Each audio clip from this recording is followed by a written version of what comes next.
I think we got enough people in the room to get this party started. It's about a minute to one. Padres in the house, as is 858 Bill. Matthias is checking in from Berlin. Daniel Kester, how you doing, my friend? DePaul 31, hello, Steve and all. Kenneth Bennington, Fido, is it Fido? Phydeaux from Emmett, Michigan. There's a little restaurant at the south side of Emmett that I stopped by not so long ago and had a really good hamburger at. Can't remember the name of the restaurant, though, but it had the 19 in the title because of the road that goes right by it. Good morning, folks, from Mark Miller. Happy daylight savings. For those who observe, there are people in Arizona who don't. I don't know how that works, but it's just how it goes. Shaban's in the house. Congrats on the World Series. I didn't have a dog in that fight, so I really don't mind. Although I admit I stayed up and watched it. I was fascinated by these extra inning games. They've had a bunch of them in the World Series and playoffs. M. Kolba greets from Milwaukee. Andrew Lee, it snowed here in Nome, Alaska, overnight. We got our first measurable snow in the Upper Peninsula of Michigan, I believe, yesterday. So technically, it didn't accumulate a whole lot, but what are you going to do? Daniel Kester, the best car picture is that of both your Viper and Cobra together. Have I posted one of those? I think I've got one around here somewhere. Although every time I try to show photographs on camera, they don't work. So what are you going to do? Todd Long's checking in from Normal, Illinois, implying that the rest of Illinois is not. I've always wondered about that. Louis Browning, good afternoon, Professor. Drewski's checking from Minnesota. And people from it's true of Michigan, Wisconsin, and Minnesota. They accuse us of having an accent similar to that you'd hear in Fargo, the movie, not the town. Hi from Mounds View, Minnesota, Bill McMahon. Somebody asked a question that looks important. MHOA, do you really want the sun out at 8 p.m. in Phoenix? 858 Bill, I may have finally solved an issue with my Jeep where the engine light refused to go off. You can always just ignore it. They eventually go out on their own, i.e. they burn out, but you might want to find out if it's something important. You never know. Chuck Whitehead, what do you think about that time change? I actually like daylight savings time. I know there's people who are against it. I actually like it, but you know something? The numbers are imaginary. But for some odd reason, we go to work 3 hours before noon and come home 5 hours after. Why don't we have noon be the middle of the day? I mean, of the work day. So I'm not quite sure, but obviously we could work around it. Dean Stevenson, it's morning break in New Zealand for those who've been working since 4 a.m. Darren McQuaid, it's sunny in Harrison, Arkansas, 51. I got 52. In fact, right before I started this, I realized I should probably go open up some windows to get some cross ventilation going because I can't really control the temperature in the studio here while I'm talking. Michael Hoyland calls out the Coen brothers, of course, who made the movie Fargo. Andy Evans, the Yakima is in the house. Hi, Steve. Black tape works for lights that won't turn off. I had a client once who bought a van back in the old days where there was no cover over that dash portion, and somebody taking a black magic marker and just, wait, I got one right here. Yeah, I have a prop. A black magic marker went and blacked out the check engine light. As a used car dealer. Oh, Todd Long, dumb question. Can you sue yourself? Why would you want to? There actually are situations where people do make there are cases where you've got to do things similar to that, but usually it's due to some kind of legal fiction. So for instance, there was a time when if you were the passenger in a car accident, you'd have to sue the driver if you got injured. And yet if a husband and wife were driving and they were on the same policy, it wouldn't make sense. But there was a time where, technically speaking, the wife might have to sue the husband. And why would you want to do that? But it was because of the technicalities of the of the way that insurance works at the time. Matthias, greetings from Berlin, Germany. Daylight savings time ended here last week. Yeah, ours ended now. Just literally, overnightish. Yeah, MHOA, dairy cattle don't care what you say, what time it is. And likewise, there are people in this world who don't behave and conform to clocks or calendars. They look, oh yeah, midday. There you go. LGRFBS, hi from Sweden. Viper Mike S. Good afternoon, sir. Bring your Viper down to Tennessee's Tail of the Dragon. I hear all about that. I've never been there. One of these days I might. I apologize for not being here last week, by the way. I was up north. I spoke at another fundraiser for Big Annie. And I have a film of it, but the sound is sketchy. I'm trying to see if I can fix the sound. Carl's Corner, CCR sued himself. Well, and that's an example where it's kind of what happened. But John Fogerty, when he was writing songs for Creedence Clearwater Revival, the musical rights all wound up with the record company. And then when he went solo, he released music that sounded a lot like himself. And the record company sued him and he countersued.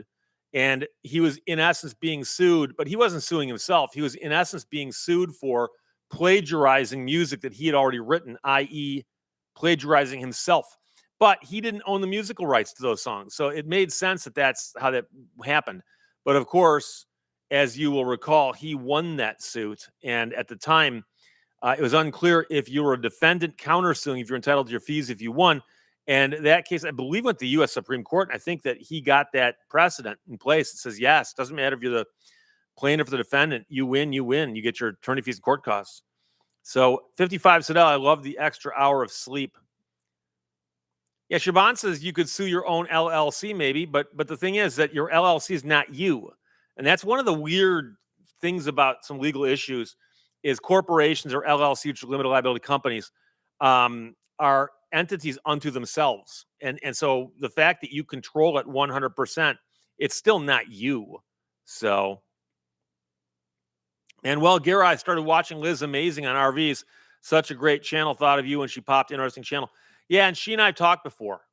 We've been talking a little bit about those Newmar RVs and the iffy VINs. But don't get me going on that.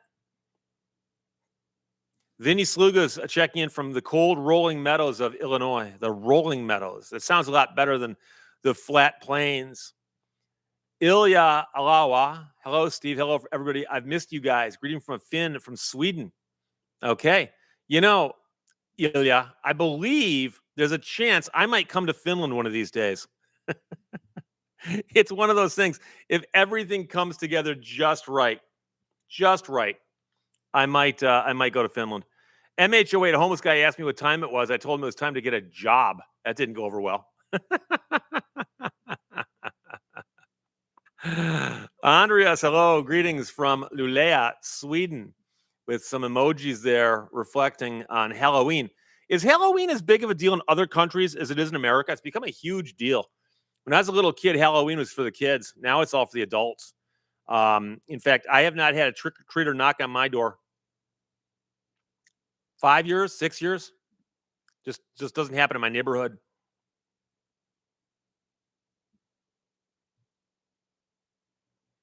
Ed G. If a person is trespassed from Target, would you be in violation of that if you order from their website? Probably not. You'd have to read the trespass warning they gave you one in writing. But trespassing generally is in reference to property, land, real estate, the thing you stand on. And so if they say you are trespassed from our property, their website wouldn't be considered their property. I don't think any judge would say, hey, you violated that order. Small town girl, have you ever been to the car auction museum in Auburn, Indiana? No, I've not. I've heard nice things about it. I've driven near it. I've not been there yet. I am McNathan's checking in from Sun City Center, Florida. And Bob Kerflugen's checking in from cold and windy Gaylord, Michigan.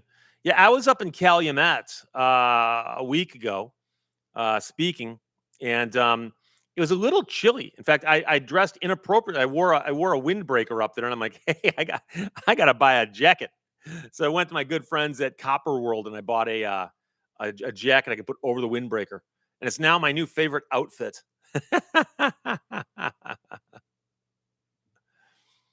MHOA's getting a new passport arriving in the mail after renewing online.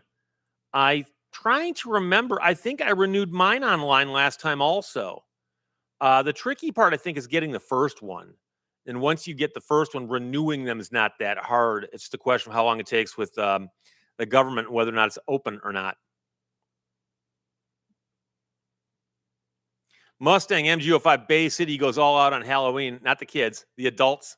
Oh no, I know so many adults who dress up for Halloween whose kids don't. Like, mom, dad, come on, get lives. Dead Dog Rising. Oh, good afternoon from Charlotte, North Carolina, from my 18 wheeler. Beautiful part of the country that Charlotte is. I love North Carolina. I like South Carolina too. In fact, it was, I think, 2 years ago now that I was down in South Carolina for that film festival about the turban car. Kenneth Bennington, zero trick or treaters last 4 years.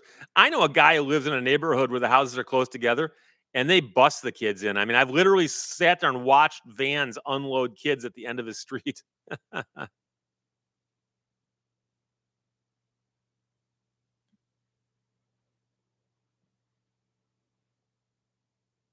Yeah, man, known only as Jeff. The kids last year's Halloween were transported in a van.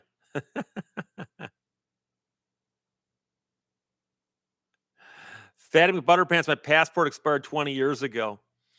It's interesting. I've traveled to Canada recently a few times. I bring my passport.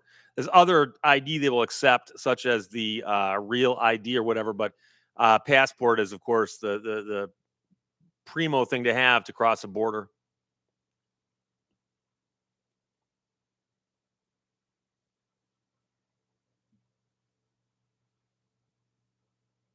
Ferris says, I just watched your video on the cop and boxers. You really didn't cover it, but wouldn't a regular Joe likely end up in contempt and maybe spend the night in jail? No.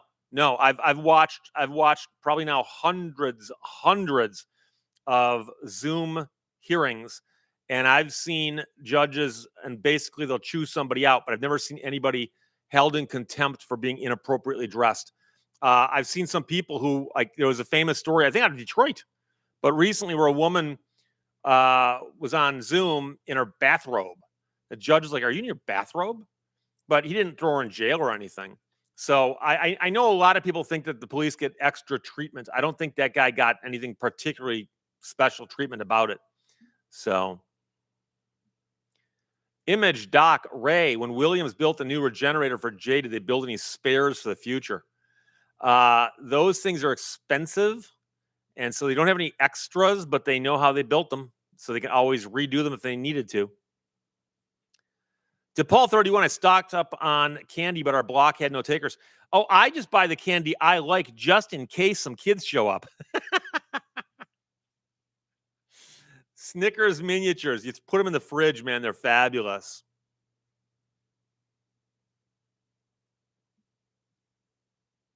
Mark Miller wants to know if a person vapes, if they're on a dating website, should they say they don't smoke, or is that smoking? The question is, and I don't know this, are people who vape, are they capable of not vaping? In other words, can they just decide to go a week without it, or are they hooked on it? Because I think that's the biggest problem. Don't get me wrong. I know a lot of people just, don't like the smell of smoke, or worried you're going to smoke in the house, but they're also worried about just the cost, the health aspects of it, and just the fact that you've got something like that you are compelled to do. JB, my FP. Hi, Steve. Hi, JB, my FP. Wade Pittenger, get a large bag of M&Ms and pass out 1 M per kid.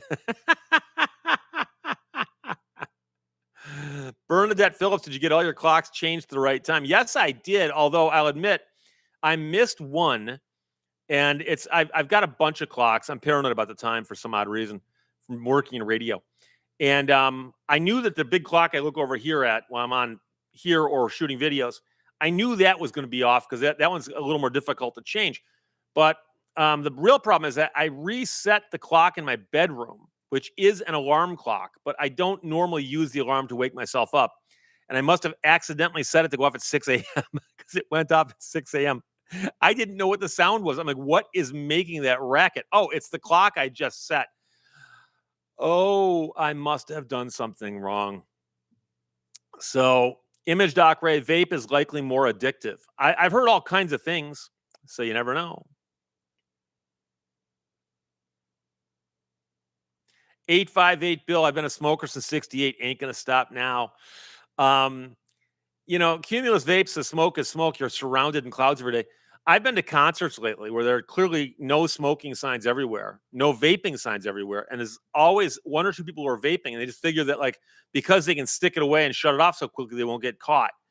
And it's kind of annoying because you're watching a band, all of a sudden, a big puff of smoke goes up into the air that's not off of the stage.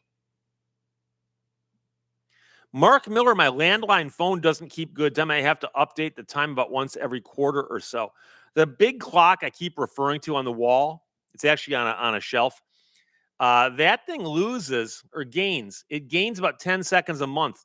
So every 4 or 5 months, I have to reset it. LGRFB, have you seen the video by Louis Rossman about the company that mocked a disabled customer? No, I did not see that. I like Louis a lot. I'll have to check that out.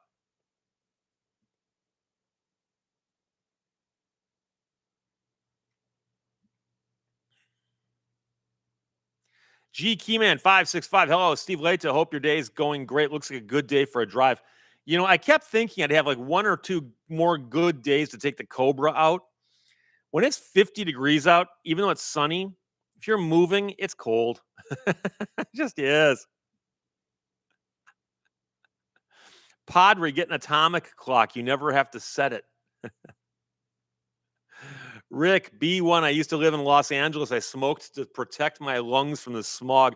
I went to law school in Los Angeles from 89 to 91, and boy, was the air bad. I've been back to visit since then, and the air is better. I mean, you have to understand the air is better out there now, but it was bad. I actually had a reaction when I got out there. I had a hard time breathing. I was giving asthma attacks and stuff.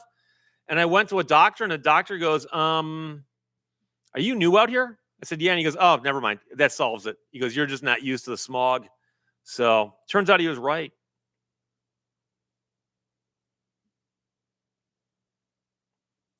Dan Boyd, I never understood people driving with the tops down in 50 degrees weather.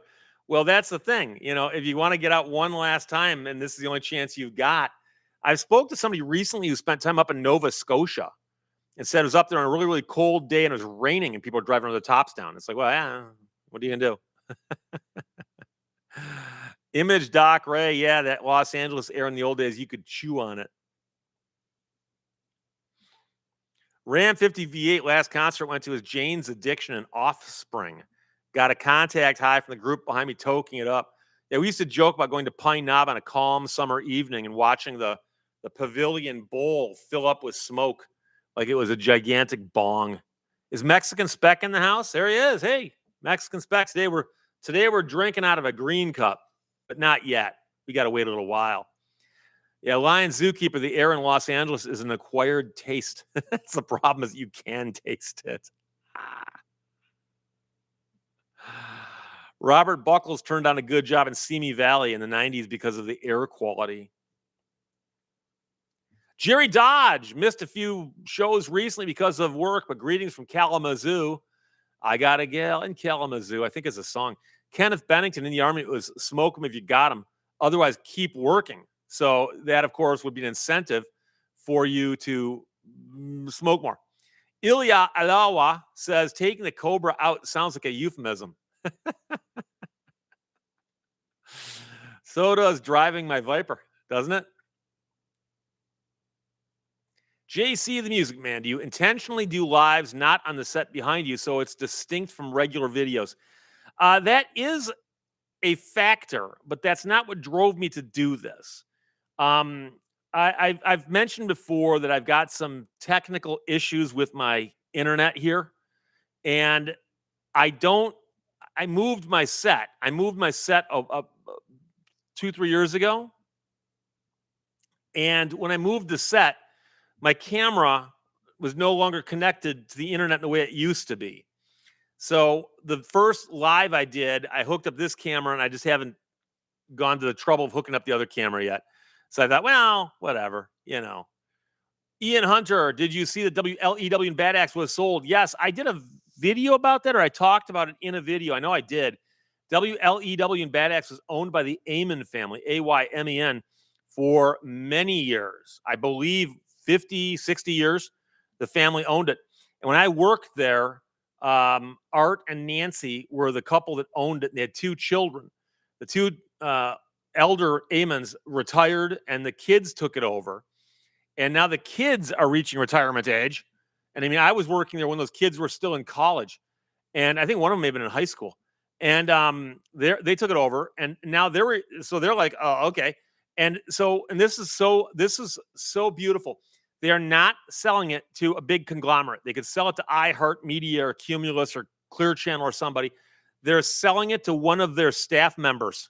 Somebody who works for them is buying it, and they worked out some arrangement that made everybody happy. It's going to be locally owned and operated, and by somebody that they know will take care of it and do it properly. So, yeah, I think that's in the process of going on right now. Padre, do you have a valid explanation as to why you missed our appointment?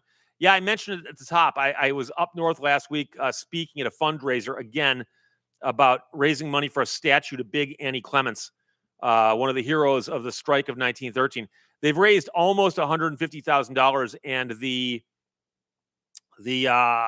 statue is I've seen mock-ups, and I've also seen photographs of the model that it's going to be made out of. It's astounding how good it is. I'm so happy with how it's turned out. So Jay Brown, hi Steve, great to see you. Lethological Gaming, hello from my backyard. Okay. I don't know where your backyard is. David Peterson recently found that Boz Scaggs has not been inducted into the Rock and Roll Hall of Fame. We've got to protect our phony baloney jobs, gentlemen, and do something about this immediately. Well, the Rock and Roll Hall of Fame is kind of a oddity in a lot of ways, because some of the people who are in there, okay, and some people who are not, and it's just like, unfortunately, the judges can be snobbish, and but Boz Scaggs is fabulous. I love Boz Scaggs. Silk Degrees is a wonderful album, amazing. I guess the primary problem with him was he was considered a little bit too soft, middle of the road type music. But I mean, it's great music. It wasn't hard rock and roll, although some rock stations did play it. Duncan Campbell's checking in from Melbourne, Australia, where it was 90F today. 90F today. Wow.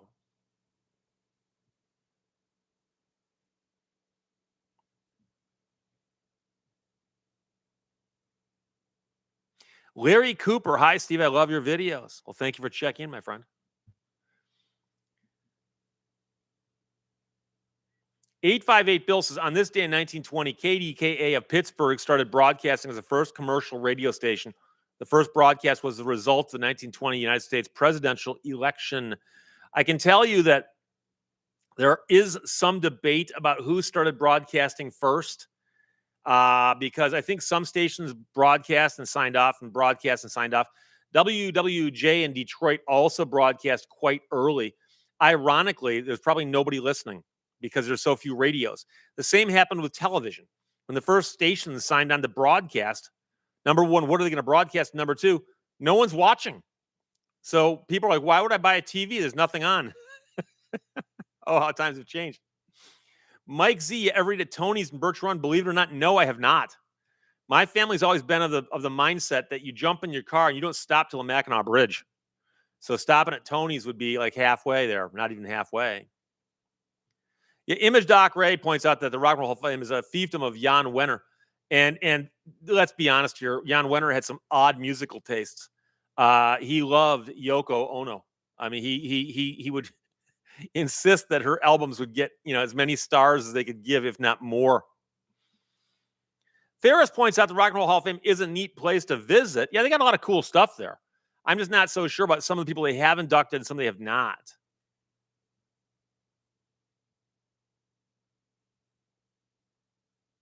Jerry Dodge has not changed any of his clocks yet. Going to live dangerously? Didn't Kramer try that once? Something about his watch.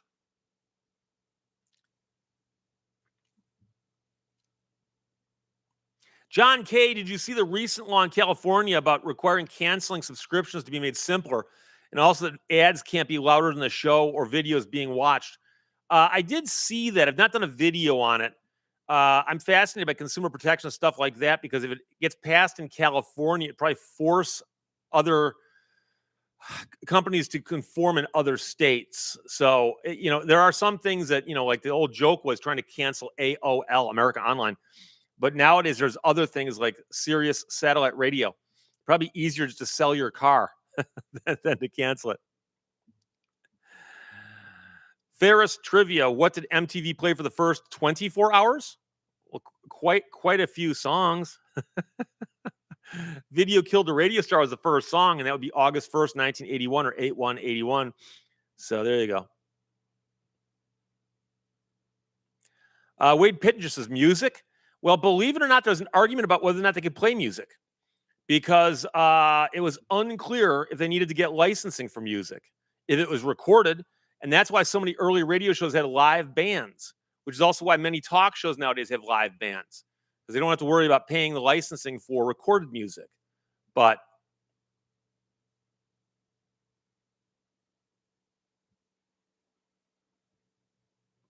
Brian O'Hara says, I noticed something which bothered me. In the Murdoch trial, you had 1 to 2 objections a day. In the Karen Reed trial, prosecutors had over 1,000, defense less than 10. I did not follow either one of those trials themselves day to day. I can tell you that sometimes that's just a strategy. In the Charles Manson trial, one of the attorneys would object to everything. Everything. The judge would overrule him and he'd object to that. And whether he's trying to draw a mistrial, I don't know. But I can also tell you that if you remember this far back, if you watched the closing arguments in the O.J. Simpson trial, the defense objected to everything, everything. And they didn't realize they were going to win. They thought they had to.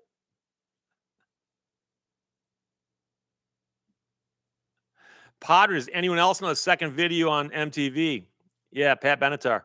Or as we called her, Pat Bent Guitar. Or Pat Rent-A-Car.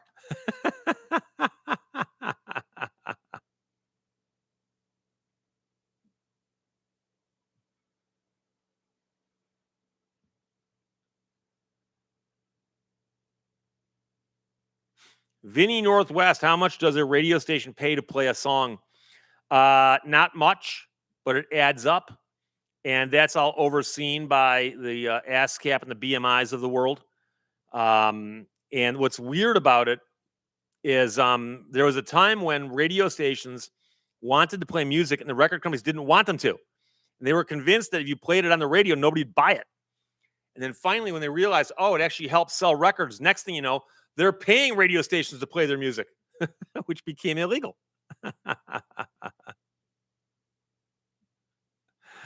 JC, the Music Man, as a musician, the music industry disgusts me. No one tries harder to keep us from listening than them. Well, and nobody tries harder than to rip off musicians than the music industry. I mean, it's scary what's happening with music now. And I've discovered some great music lately that's gotten exposure nowhere, and no one will play it. And it's so sad. It's so sad. Mark Miller and Wade Pittenger. Are we talking about payola? Well, yeah, that would be the thing. JC the Music Man says musicians make the most money by performing live. And that's why I go to see a lot of live shows. I'm going to my 14th show in about a week of this year. 14th show. I actually started putting together a list of all the shows I've seen in the last year or two. Oh, it's over here somewhere. And yeah, I've seen quite a few acts in the last few years. So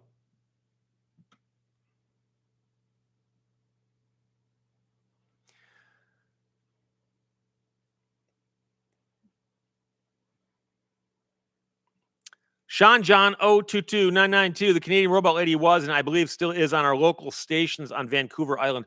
Not live. If she pre-recorded anything, maybe, but she's no longer working in radio. Ferris, have you seen the percent of Spotify artists that get zero money? Well, I know they'll say things like I got like 17 million spins and I got 0.13 pennies for it.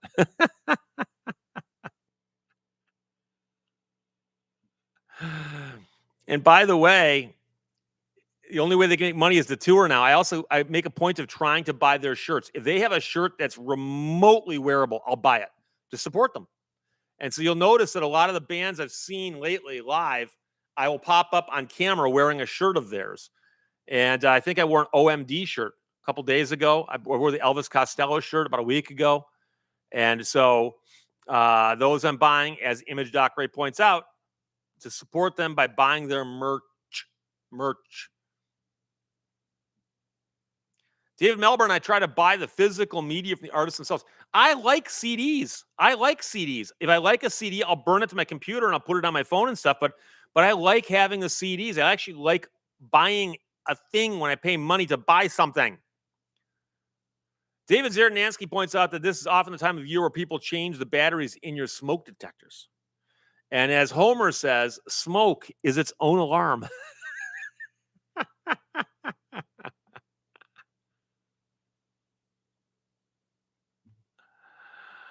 Oh.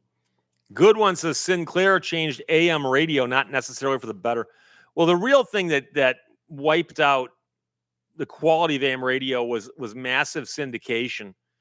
And you can go to any market in America and hear the same 5 talk shows.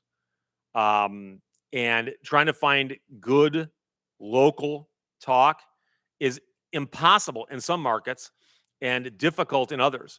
And so I've got a friend who is a morning show host in a medium-sized market, but he's unusual in that sense.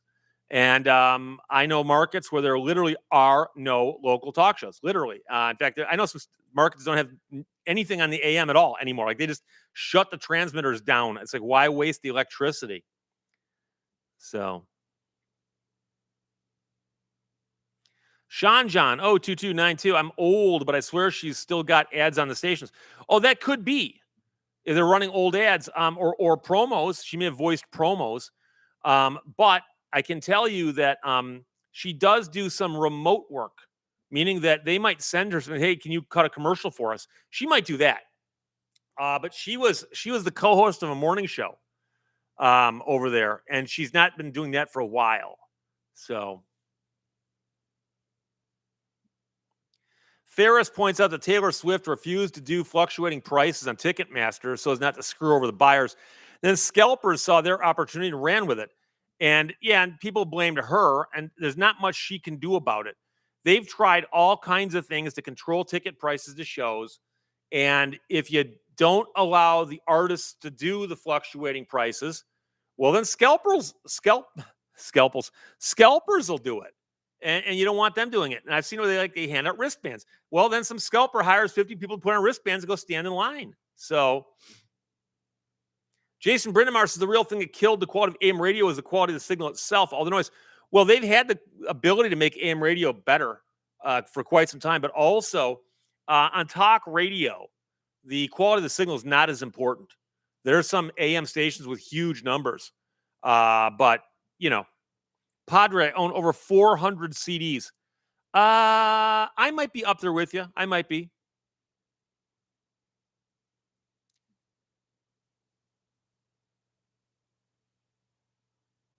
Chuck Whitehead says most talk radio do ball games and races now.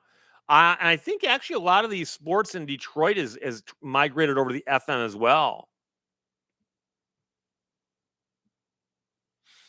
John K, I've seen a lot of your videos on attorneys poorly using AI. What should be the punishment?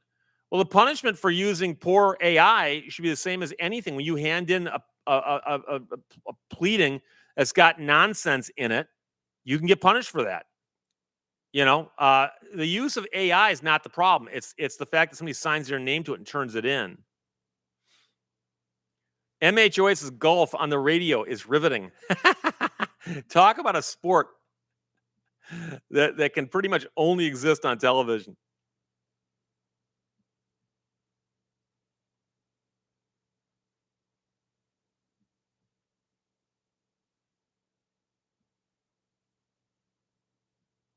Mark Miller, before they added Denver as a venue, we got rush tickets for Chicago. Now we have tickets for both Chicago and Denver. At first, they were talking about the band Chicago, but you're saying that they were not going to play Denver, then they announced Denver. Cool, you get to see them twice. David Melbourne, the Big 8, CKLW, Detroit. Now that was great radio. It was. It was. MHOA, they're looking at a new seat tax for concerts in Chicago. What's really sad is you look at a ticket breakdown of prices and how much is going to tickets and then the tax and the local tax and the local this and the local that. And then, of course, Ticketmaster or whoever it is, they take a big old chunk out of it. And Ticketmaster is the biggest scam on earth. What do they do now to deserve as much as they take? It's crazy. Jake Lyon, what year is your Viper? 1999. Second generation hardtop. Steve G, AM radio is big here in San Diego. I get Bill Handel on the law from 640 LA. Is that his is 640? Is that his home station? The flagship station? Carl's Corner Bowling. Yeah, bowling would be rough on the radio also. I mean, the sound effects would almost always be the same. Ooh, a 710. Art S is checking in from the mythical Central Jersey. Ingmar Lindholm, Terva Steve, greetings from Sweden. Yeah, Johnny Z. Bradley goes tickets for Chicago and John Denver. Of course, John Denver would be a difficult concert these days.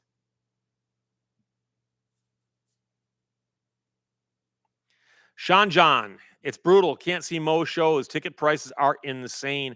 I will admit that I've paid a lot of money for some tickets lately, only because I can. And I dropped a good chunk of change to sit in the front row at ELO, the Little Caesars Arena, Jeff Lynn's ELO. And I did that. I don't regret one bit of it. And one of the best concerts I've ever seen, if not the best. And it was worth it. And I suspect that I'll never have a chance to see him again. So it was worth it. And I thought it was a calculated risk, and it was worth it. So there you go. Art S, how about watching competitive rowing?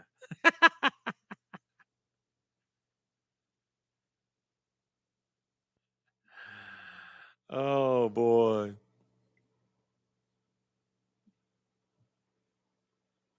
JC, the Music Man, my daughter is going to take me to see Maroon 5 last month, but waited too long and prices more than tripled. Oh, wow. Yeah. I like some of this stuff. I like Adam. Yeah, Matthias, I'm sorry. The T-shirt never got here. And we know what the problem is. It has to do with how they're handling items below a certain amount of money at the border as they come into America. So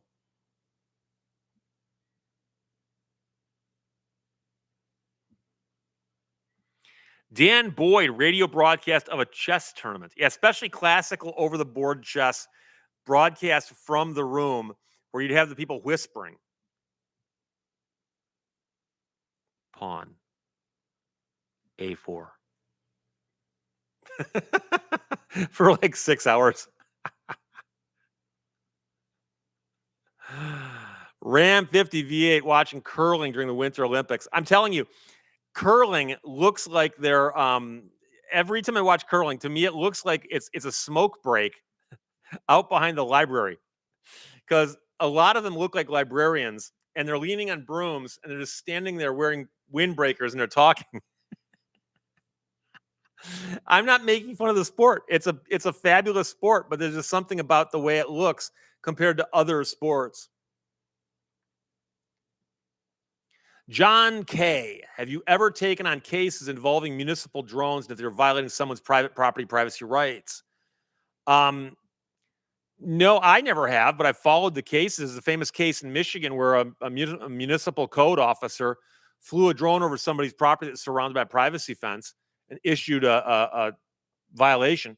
And it made it to the Michigan Supreme Court. And the Michigan Supreme Court, and I was at the oral arguments. The Michigan Supreme Court's like, well, what? You think the police are going to start doing it now? But yeah, no, the Constitution doesn't protect you against code violations. It only protects you against criminal investigations. Real strange distinction. But then again, Michigan's Supreme Court is really good at strange distinctions. I'm being very nice. 858 Bill, I had a friend that would watch the Indy 500 on TV, but mute it and listen to radio broadcasts. I remember listening to radio broadcasts when I was a younger kid, and I had a transistor radio, and I loved listening to it. But I remember also watching the Detroit Tigers in 1984. And a lot of people like me watched the television, shut the sound off, and listened to the WJR broadcast because their broadcasters were much better than what was happening with the national commentators. Rick B1, I like watching chess. Oh, I like watching chess on if it's Blitz or something on YouTube or commentary by like Agadmator. I watch chess all the time on YouTube, but we're not watching it real time with an over the board classical game.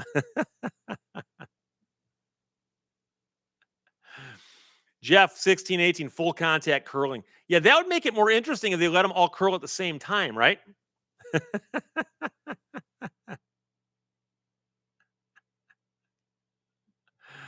Fatty McButterpants seems like curling should be dominated by former genders. Willie. Willie's out there. Jason Brindamore, I'm willing to get my passport for the first time so I can walk across the Gordie Howe Bridge when it finally opens to pedestrian traffic. Are they going to open that to pedestrian traffic? I never even thought about that because the Ambassador Bridge is only open to pedestrian traffic during the Free Press Marathon, at least as far as I know. But that'd be pretty cool if you could walk across. Be a pretty cool view, I would think.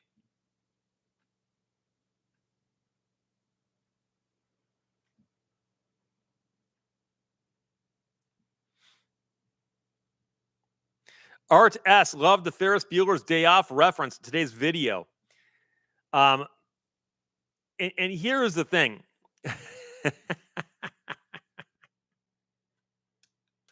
I guarantee you there's some people who are, you can't roll an odometer back by jacking a car up and running it backwards. What's he talking about? I guarantee you that some people didn't catch the reference. Bueller, Jerry Dodge.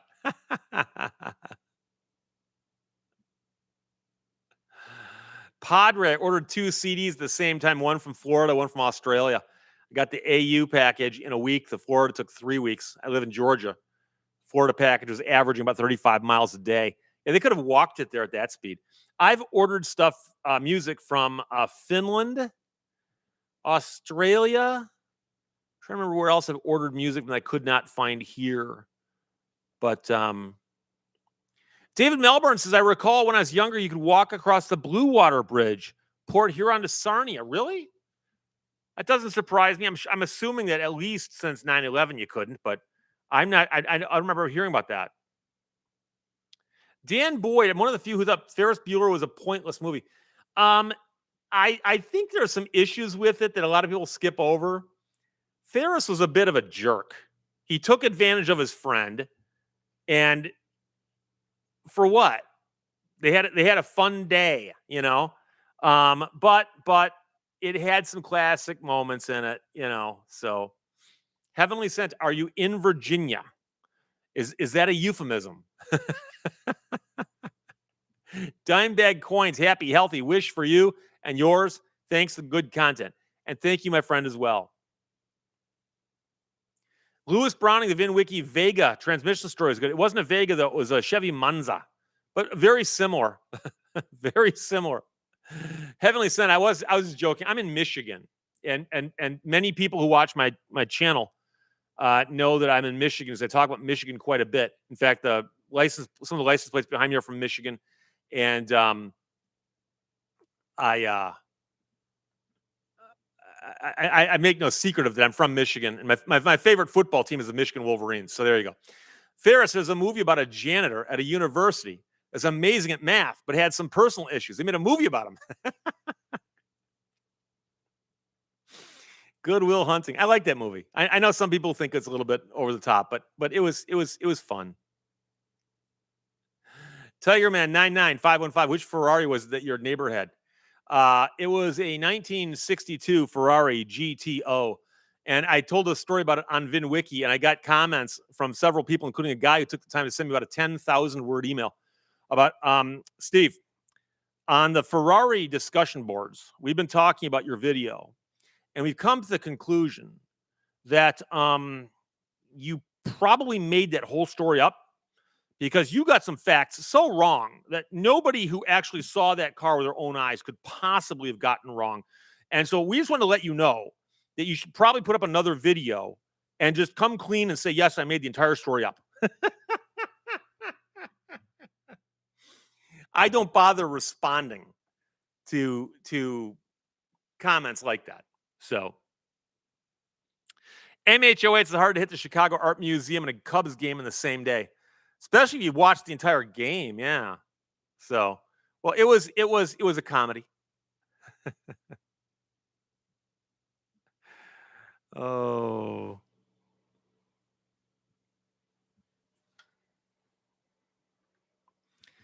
Scott Barnum likes the reference to low flying owls in Latin. I was surprised how many people didn't know what that was and didn't bother to think, hey, I could probably look that up and run it through a translator. So there you go. Dimebag coins at a Monza coupe. Mine was a coupe also. Mine was not the hatchback. Very tiny trunk, very small.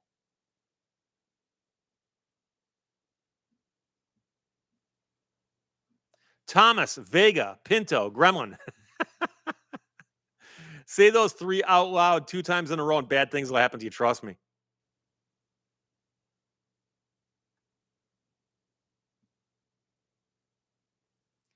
Image Doc Ray, Goodwill Hunting, Robin Williams, one of the greatest monologues in film history. Heavenly Sense, I subscribed over a year, but this is the first live I've ever caught. It's not a notification. I was just scrolling and saw it. Actually thought it was a mistake. I watch your videos. Well, you got to make sure that the bell for notifications is on, but I also hear people tell me that they don't get the notification, so don't know what to tell you.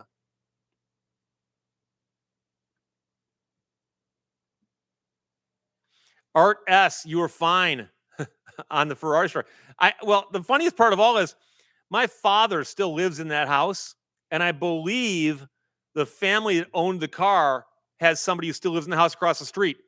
And so to suggest that I invented the entire thing, like that's their theory. And what's funny is I said in the story that there was an issue with the engine in the car when my neighbor bought it. And it was unclear to me what that issue was. It had something to do with whether or not it's the quote unquote correct engine. And it turns out that he discovered something about the engine other people didn't know. I got all of that absolutely right. And I had one person go, you're wrong. It came with the correct engine. I had somebody else go, you were wrong. It came with no engine. And somebody else said, you were wrong. It came with an engine that was incorrect. And it's like, wait, I think I said one of those three. I couldn't have left this out entirely, but I wanted to get these three people to argue with each other because everyone's telling me I'm wrong in a different way, but at least 2 out of the 3 of them had to be wrong, you know? And that's one of the reasons I know people who will tell you that they have channels on YouTube. They never read the comments. This is why, somebody actually is accusing me of driving to Atlanta so I can tell Ed Bolian a lie about a real car.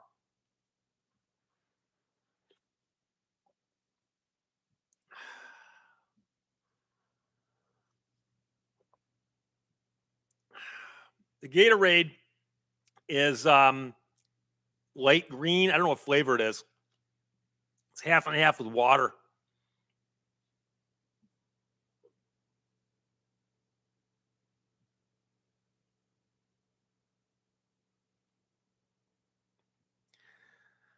Edmund Bradley. I wish I had an HVAC manufacturer. Oh, I work at an HVAC manufacturer and product safety.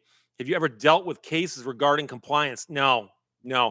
And those are usually very, very specialized. And it's not uncommon that a company that has a lot to deal with, like General Motors and like say environmental issues at their plants, will have people on staff. That's all they do. So if you're at a small place trying to do that, good luck.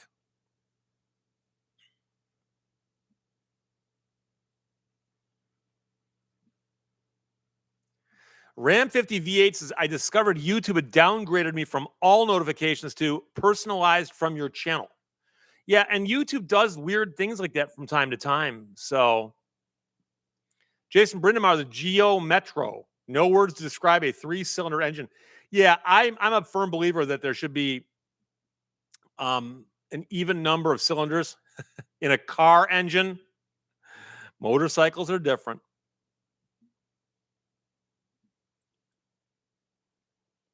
By the way, Cool Cats Fishing says the haters is going to hate. That's all they know. The funny part was when the guy invoked the Ferrari forums. The Ferrari forums. Us on the Ferrari forums, we've been discussing your video, and we've come to the conclusion that you made it all up. Oh, I'm sorry. Like the Grand Council of the Ferrari forums has declared me a liar.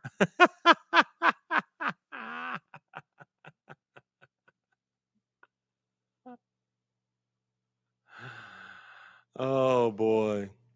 Tiger Man 99515, even if it was a radial engine. No, I said in a car.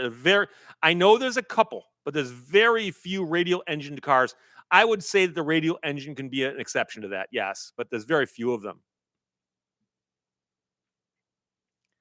Padre Geo Metro 0 to 60 eventually, or a divide by zero error. Jay Klein, I saw a Chevy Chevette on the road today, and it wasn't a beater. I saw a Chevy Chevette just a couple years ago in gorgeous condition, and some old person was driving it. And I was thinking to myself, that thing's probably been garage kept like 364 days a year. Unbelievable. So,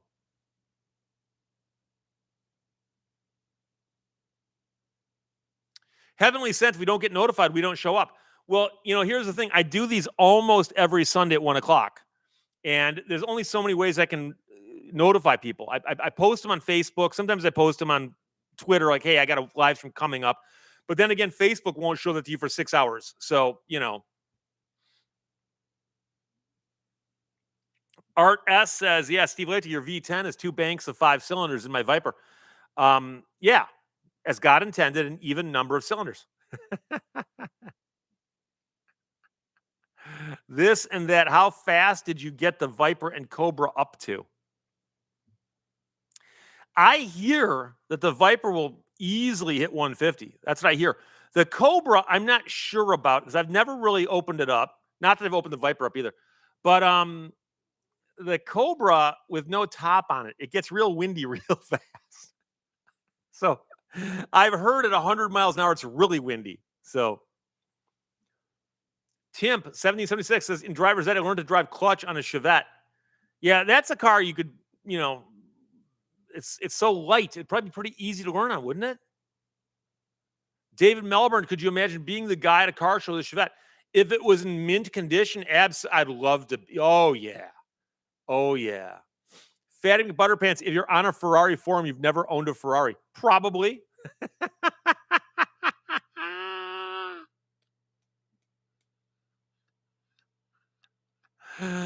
Oh, boy.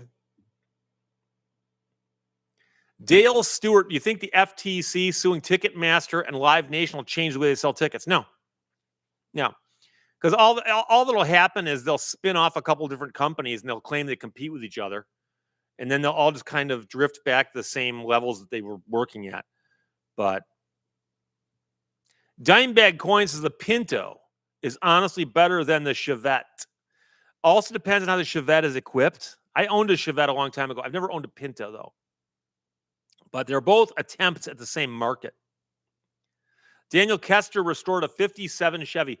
I saw a 56 last week in a bank parking lot that was gorgeous. I liked back when they used to actually do moderate tweaks from year to year, 55, 6, and 7. I like the 6 best of those 3, believe it or not. Oh, the 7 is nice too. I like those tail fins.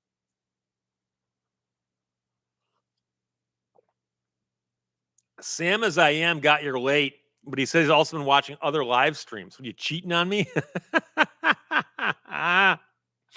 Ram 50 V8, the Chevette was probably one of the easiest timing belts to change. Yeah, the Chevette. And didn't the Vega have one that was pretty easy to get at, but also you needed to get to it from time to time?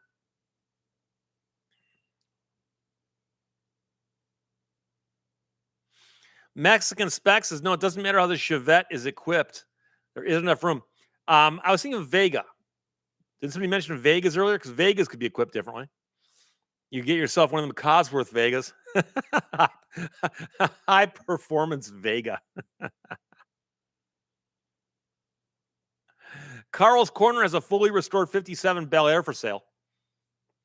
Blake Russell's looking for a 62 Stingray to restore.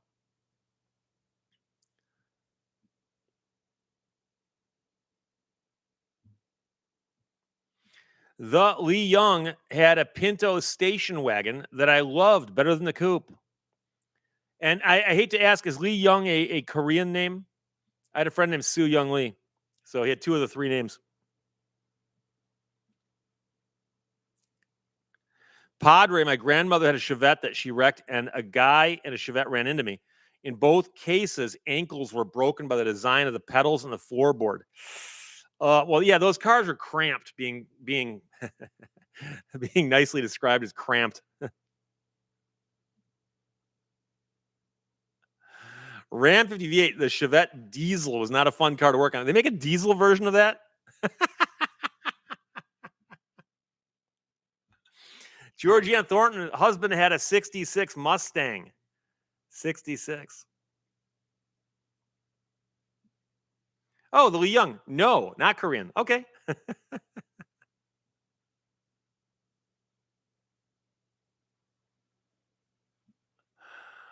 Oh, boy. Oh, Lee Young, German. Okay.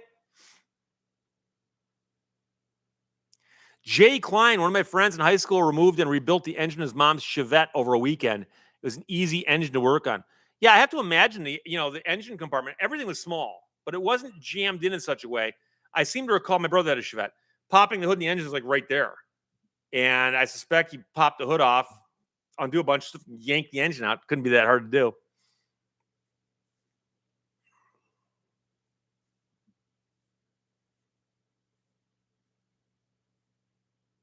Yeah, Randall Munson, the Vega Cosworth. There was a guy down the street from me who had one when I was a little kid. Thought it looked cool. Not a little kid, like junior high, high school, maybe.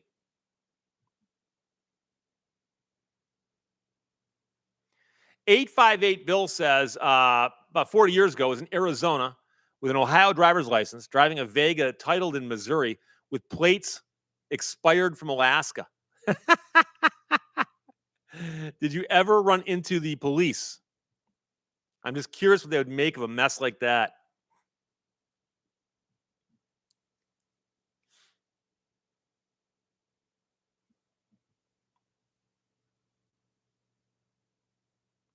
Ram 50 V8 had a customer with a fleet of Chevette diesel pizza delivery cars. Oh, had to install signs above the gas cat stating diesel only. Yeah. I remember working at a gas station when unleaded came in and cars started showing up and people had punched out the unleaded thing. And we were still full serve. And I go, I'm sorry, I can't pump this gas for you. Like, what?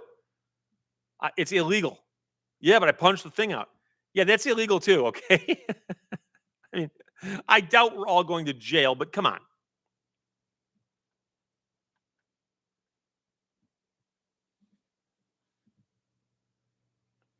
Mexican spec. I bet those pizzas got delivered cold.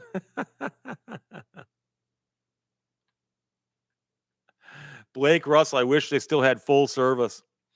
Those are the days. You get a job pumping gas and washing windows, and then work your way up to driving a tow truck. Melissa Jeswald. I bought a 1984 Pontiac Fiero. My husband stopped speaking to me. Lousy car, but a peaceful time in my life. I had friends who had Fieros, and they got a bad rap. In fact, the people at the Autopian just ran an article about the bad rap they had. And they were fascinating cars, but typical General Motors. They come up with a good idea, and they kind of do some weird stuff with it. And but it was a cool little car, but you don't see a lot of them on the road anymore. And that's primarily because they had issues. And so there you go. Blake Russell. Hey, I'll relocate, Melissa. Fred Corrado, New Jersey is still full service. Jay Klein, the Yugo, is the worst car I've ever driven. I've never driven a Yugo. I've never even seen one up close. I've seen them on TV. I'm not sure I've seen one in real life. I must have, but must not have made an impression on me.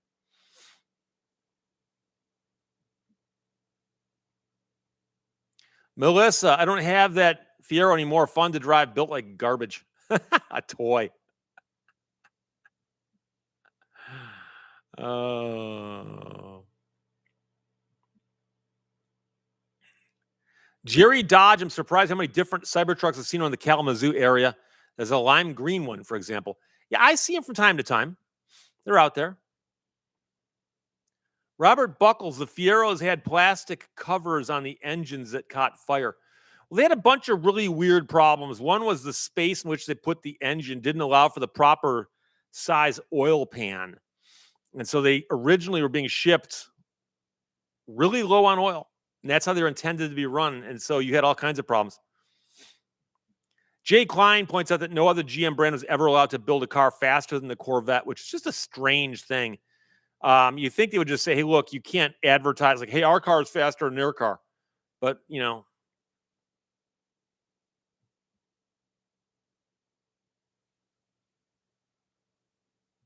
Drag Pack Merc, there's a guy who sometimes shows up at local car shows with an absolutely pristine Yugo GV. I had no interest in it at the time, but I'd probably own one today. Oh, so would I. So would I. That's, like I said, the mint showroom condition Chevette, I'd pay good money for it too. Fred Crotto says the Grand National was quicker than the Corvette. Officially or unofficially? Mary M, wasn't it a Yugo that took flight on the Mackinac Bridge? Yes, two cars have gone off the Mackinac Bridge. One was a Yugo, and one was a larger, I think, Chevy Blazer, but they think that guy was trying to drive off the bridge.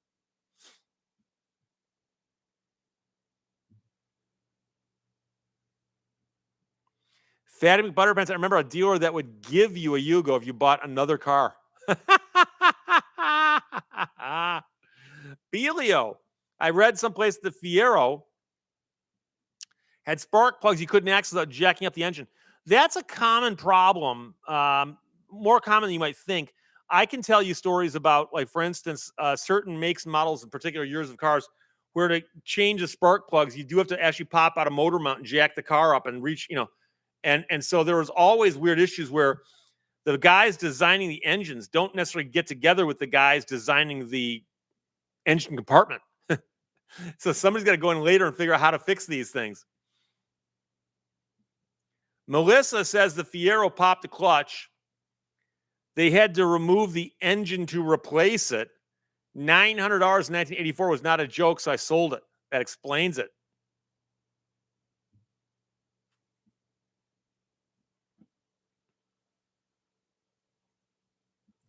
Darkwood 777. My neighbor has had a Fiero sitting in his driveway under a tarp for 20 years. Yeah, but does he tell people I'm going to restore it one day? Or just sitting there? Oh. Jay Klein says the transmission in the Yugo was vague. The gears might not be in the same place every time you ran through them. That's good. John N. Jr. is checking in from Corpus Christi to confirm that he is, in fact, alive. Yoda Beast, the Yugo probably advertised at $39.95 in Sports Illustrated. Yeah, keeping it below that $4,000 threshold. Cars nowadays have options that cost $4,000.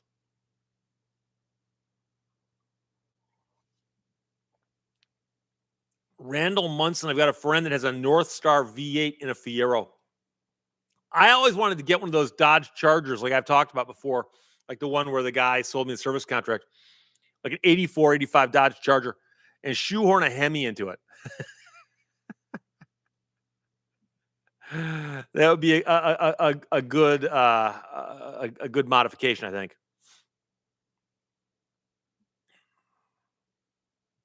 Houston, Texas. Dave's checking in. How you doing? Image Doc Ray, Fiero is a common base for kit cars.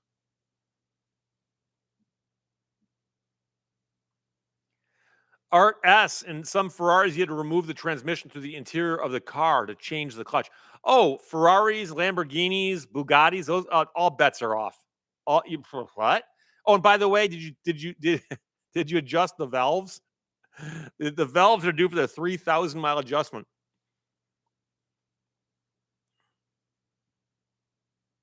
Sam as I am, Saabs designed by airplane designers used to not considering access. I remember being at a Saab dealership one time, and there was a poster on the wall, and there was a Saab jet banking. and it had a bumper sticker on it. It goes, "My other sob is a car."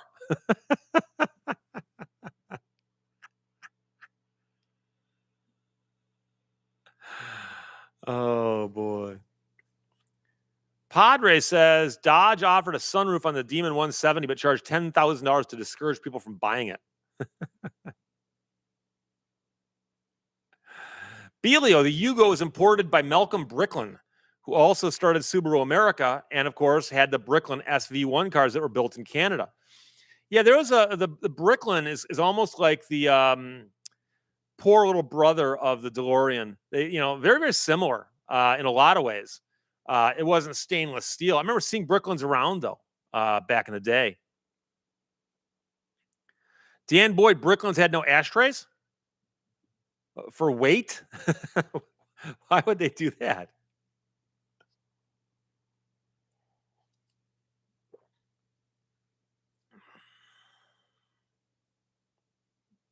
Steve G says a 302 and a Mustang 2, you couldn't reach the back plugs. That's the kind of thing I'm talking about, where somebody somewhere said, wait a second, how are you going to get those last spark plugs? And I remember talking to guys who said you'd buy one of these cars used and be running rough, and all you had to do is change those spark plugs.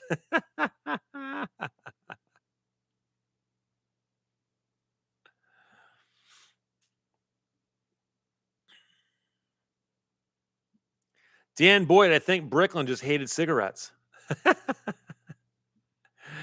Aaron Freeman, what's the target date for Coyote versus Acme? I forgot what the launch date of the film is, but as soon after that as we can. I've still been talking. It's still early, but I've been talking to people at the Institute for Justice about putting this whole thing together. It is going to happen, but we're still working on it. Also, the movie Sisu 2 is opening shortly. In fact, I will double check this. I don't want to give out any bad information, but Sisu 1 was so good that Sisu 2 can only be better. The Road to Revenge. Release date November 21st, which is a Friday. So I can tell you where I'm going to be that Friday night. You better believe it. Sisu 2. I hope you've seen it. Yeah, Jerry Dodge, Coyote versus Acme is going to be open August 28th, 2026. So we'll probably have to do it, I'm guessing, early September. So almost a year out right now still. Mike Leah, Ford Expedition, hard to reach the spark plugs in the back, 1999. And the whole thing was whether you could reach them through the top or sometimes through the bottom. And I know that at least in one of my Explorers, you had to basically put it on a lift and lift it so that the wheels drop down and you could reach through the wheel wells to get at the ones in the back.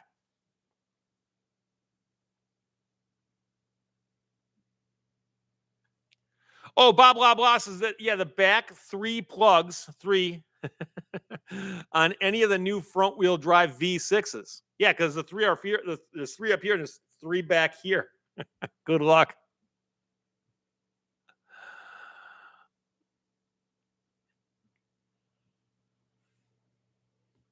Image Doc Ray says that Brooklyn considered the ashtray to be a safety issue.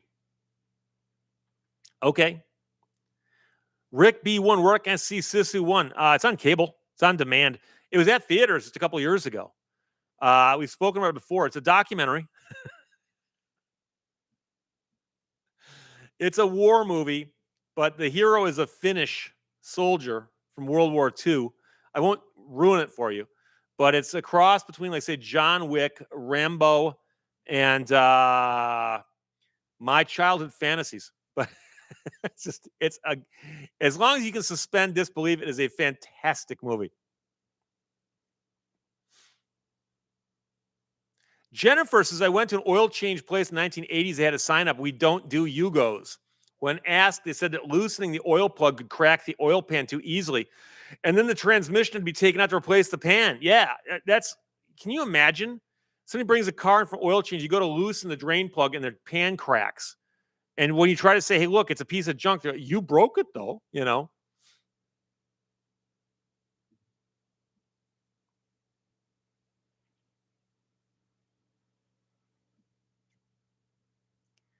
858 Bill, wasn't the Chrysler Hemi infamous for spark plug changes?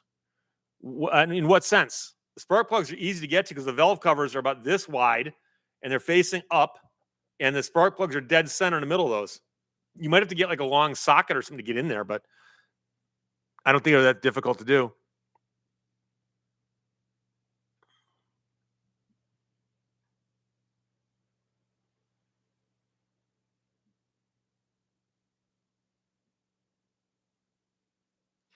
Yeah, Rex Voucher supercars are built for the maintenance and service departments of the dealerships, not for the owners or drivers. Well, they just don't care because all of these problems could be solved through more engineering. But the question then becomes, well, does that make it wider or bigger or, so Melissa Jeswald said, I learned to drive a stick in 1976 on a 1968 VW Bug. Why my parents let me drive that car? To build character. Even in high school, I knew kids who had Bugs, and people were like, it's a cool car, you know. So they've always had that cult following.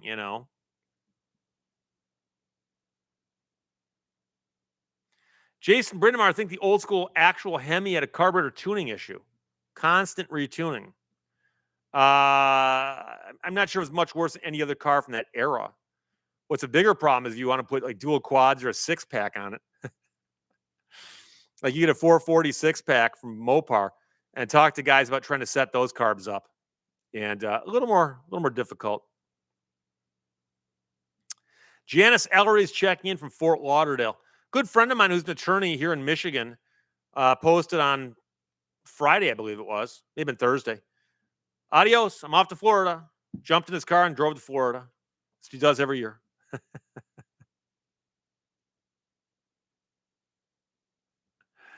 Dan Boyd once used a hole saw to access a fuel line leak above the gas tank in an old Corolla. The tank strap bolt was spinning. It's captured nut, so no dropping it. Yeah, I can tell you that my brother had a Chevy Silverado, maybe big old Chevy pickup truck, and it rusted to pieces to the point where it almost returned to earth before he got it to the junkyard. And at one point in time, something went wrong that he had to cut a hole in the bed of his truck to get at the gas tank, and that was a common fix. There you go. So, MHOH says the trailer for Sisu 2 is on YouTube. Somebody check it out and give me a quick review. I have not seen it yet. Johnny Z, I learned to drive a stick with a tow truck, as did I. Old Ford truck that had a granny gear that was so low, you could probably not bother using the clutch. You probably start it up in gear and drive it.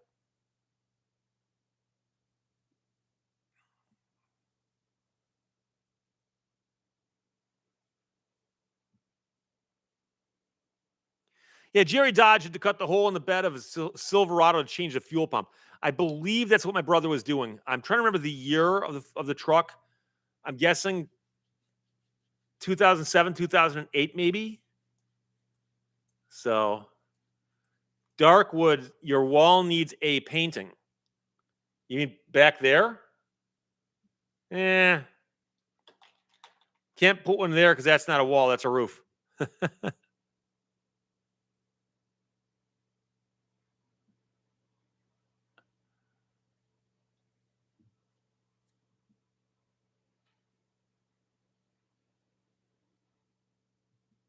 Randall Munson, there go your viewers. What, to go check out the Sissy trailer?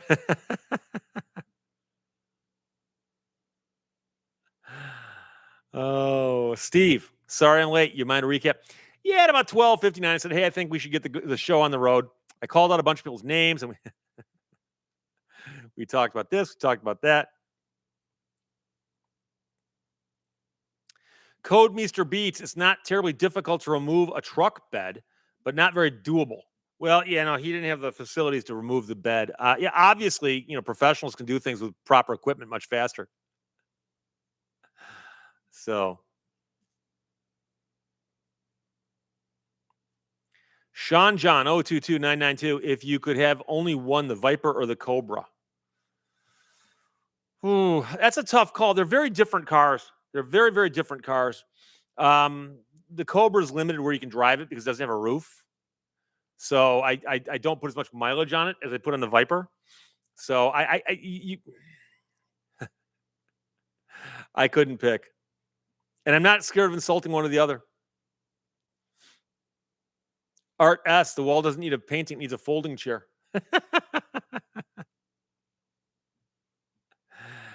Ilya, that's a roof. Yeah, this right here that angles down. See that seam right there? That's a roof. It goes up like this and it goes down over there. I mean, it's not like I'm in a room without a roof.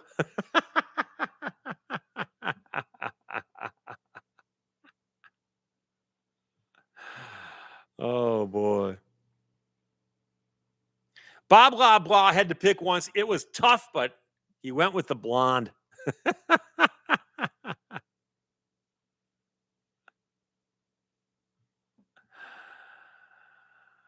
Image Doc Ray, have you ever driven a right-hand drive manual transmission? No.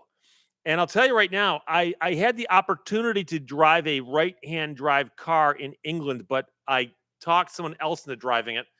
And then it freaked me out being in the left seat with no controls in front of me on the wrong side of the road. And then later, I drove a left-hand drive car on the wrong side of the road in the Turks and Caicos, and that was a clutch, but I could do the clutch with my right hand. But I don't know how I don't know how good I could do a clutch with my left hand. I don't know. So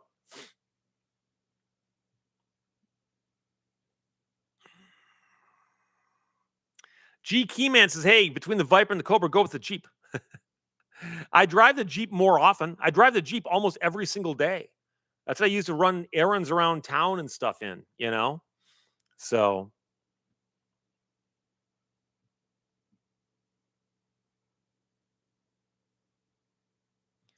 858 Bill, have you ever paddle shifted? The Cobra's got paddle shifters. I've never used them. They're there. I just never use them.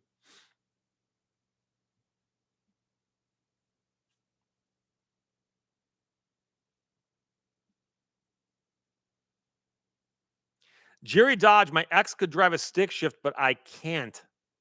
Wait, what? She wouldn't teach you? Art S, driving on the wrong side, no big deal, except if your first time is in downtown London. I went to London almost a year ago and got in a taxi at the airport to take me to my hotel. And I know I could have taken the tube and all, but I screw it. I'm going to take a taxi. Get in a taxi. Very, very nice woman driving, zipping around, and she actually hit a couple cars and just kept going. she'd click the mirrors on other cars, and I'm like, she's like, ah. Blah blah blah. My Lexus is paddle shifters. I don't like them at all. I just leave it in D. Dan Boyd, I have 2 5-speeds and 1 3 on the tree. So I've got the Viper, which is a V10 6-speed. I've got the Cobra, which is a V8 10-speed automatic. I've got the Jeep, which is a 5-speed. And the thing that throws me off the most is where the turn signals are, because I got to remind myself which vehicle I'm in, because the Cobra's got the turn signals on the wrong side of the column compared to my other stuff. So there you go.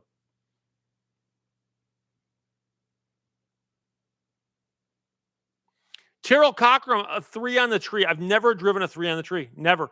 My family had a couple when I was younger. I remember seeing my parents drive it. My brother had a 55 Chevy that was a 3. But I never had a chance to drive one. So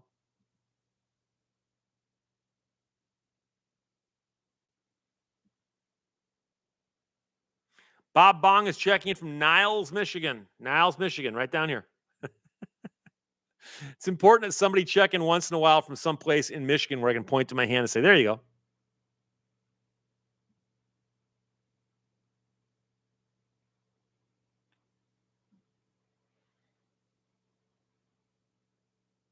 Yeah, Art S says, then once you go to the right-hand drive thing, you remember that the left side of the car is wide and the fast and slow lanes are reversed and all bets are off.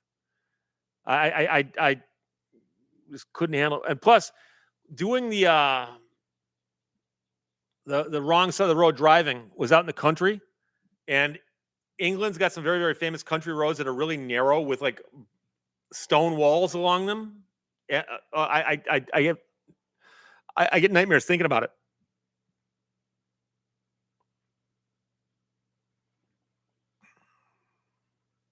Jerry Dodge has a freckle on the back of his left hand that is in the exact spot for Kalamazoo. Huh. Oh boy. JJ, do a reverse roundabout. I've done a roundabout on the wrong side of the road in the Turks and Caicos, but the vehicle I was in was left-hand drive. So I could manage to get myself to think the one thing through, but adding much more to the mix would have really confused me.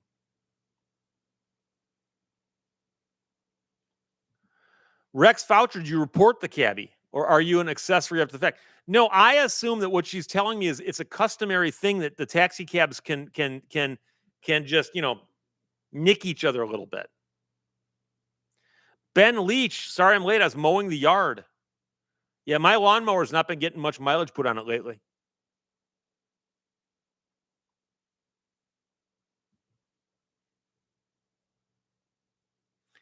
Dan Boyd, I've always wanted to donut or drift around a roundabout. Sean John, what's the weather like in Michigan? I got sunshine outside right now, and I believe 53, 54 degrees. Yeah, 53 degrees according to my know-it-all box. So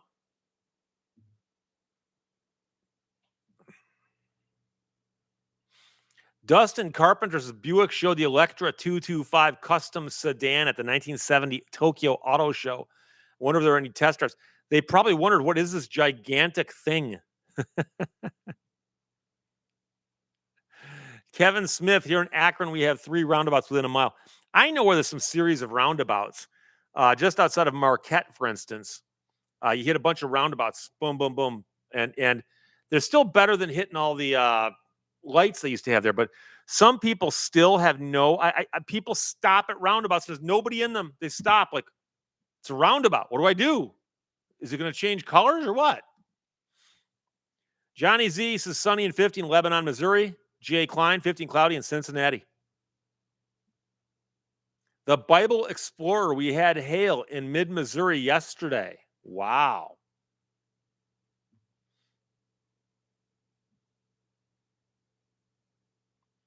David Phillips says, don't forget about the old typewriter transmission, the push buttons on the dashboard. Ember Miss 69, you've turned the heat on. I have, only because at night it gets cool. But I turned the heat off today, but I'm not going to turn the AC on. But I've just got some fresh air moving around, so I think I'll be okay. Kurt the Squirt had a 73 Challenger with a slapstick. My brother had a Challenger. Maybe a 73 or 72. Don't remember. Terrell Cochran was in a cab in the Turks and Caicos. Providenciales or Grand Turk? So you take a cruise ship, you wind up in Grand Turk. If you take a plane, you wind up at Providenciales. My mind, Providenciales is a little bit nicer. Code Mr. Beats says, my grandmother called a calculator a digitator, and now that's what I call a cell phone. Mark Heil, good day. Steve, late as usual. Hey, better late than never, as I always say.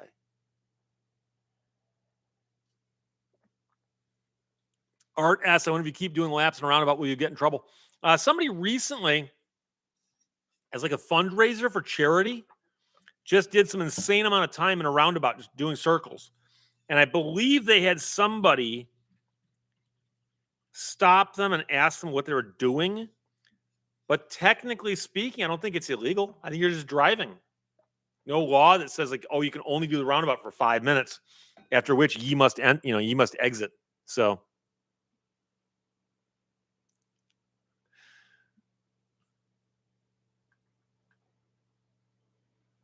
Jerry Dodge, math teachers, it's not like you're always going to have a calculator in your pocket. Yeah, but you should still understand how to do basic math. I'm still convinced that you need to know how to do long division with a pencil and paper. But But Johnny Z, are there Michigan left turns near you? All over the place. What? Why would he have them named after us if we didn't use them? What's funny is I remember growing up, I grew up in a little town called Birmingham, Michigan, near where that guy had that Ferrari, which I made up the story about. And I remember doing Michigan left turns, and it makes sense, you know? And then later on, reading probably on Jalopnik, there's this thing called a Michigan left turn. I'm like, wait, you guys don't have these? What? How do you get around? Bob blah blah in high school when we were out cruising, I would get on and off the interstate clover leaves and see how many times I could get on and off, or somebody in the car noticed what I was doing. There are some of those where you can just sit, you could theoretically just sit there and do the clover leaves, just until somebody gets dizzy. Oh. Yeah, Image Doc Ray points out UPS, and this is a famous story. They route their drivers so they never have to make left turns unless they have to. Obviously, once in a while, you got to make a left. But they've discovered that if they simply schedule deliveries or route the delivery drivers in such a way that they make as few lefts as possible, even if it involves making a few extra rights, it's a lot faster. And they've done the math on it, and probably a room full of CPAs and accountants and number crunchers figured it out and said, yep, it works. And it turns out it does work.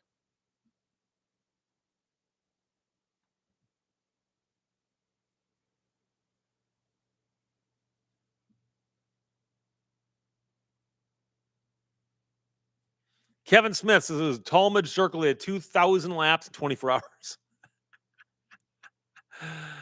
Oh, boy. Sometimes I listen to myself, do kids cruise anymore? I don't think so. I think they're all at home interfacing via social media. They're TikToking.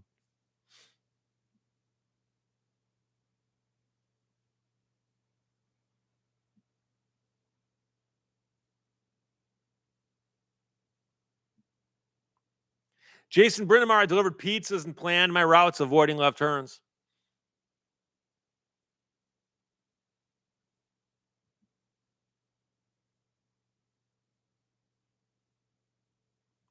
Yeah, look, kids, there's Big Ben, Chevy Chase.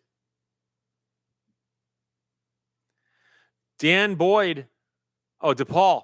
I see UPS trucks making U-turns on my street.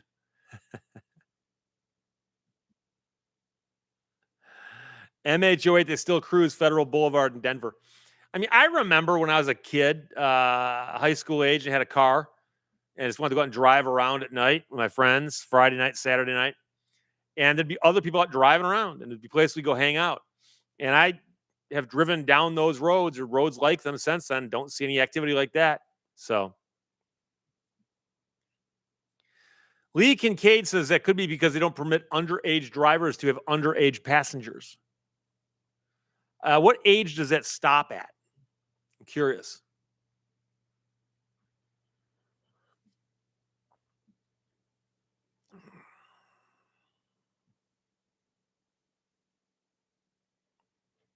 The Bible Explorer says your video about the officer in boxers cracked us up. We half expected you to end the video by standing up in swim trunks. You know, I never even thought of that.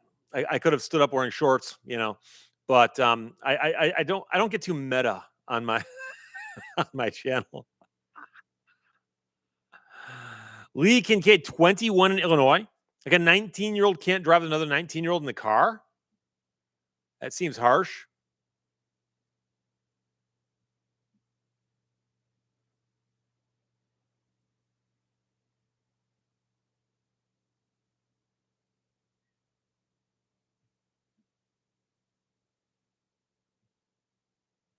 Belia, we drive through the Sonic and the Dairy Queen parking lot. You know, there was an ice cream. It's still there. It's an ice cream shop on Woodward Avenue, just north of 14 Mile on the west side of the road.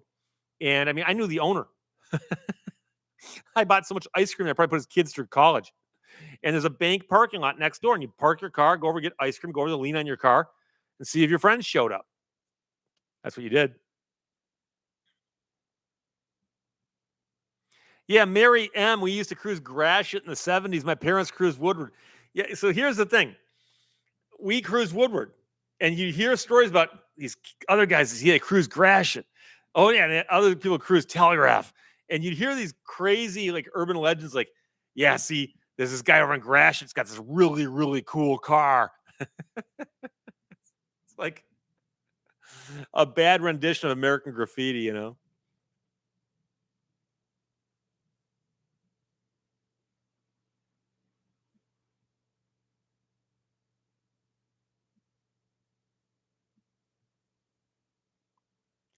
I'm not sure what Sean John's talking about going in circles and a roundabout.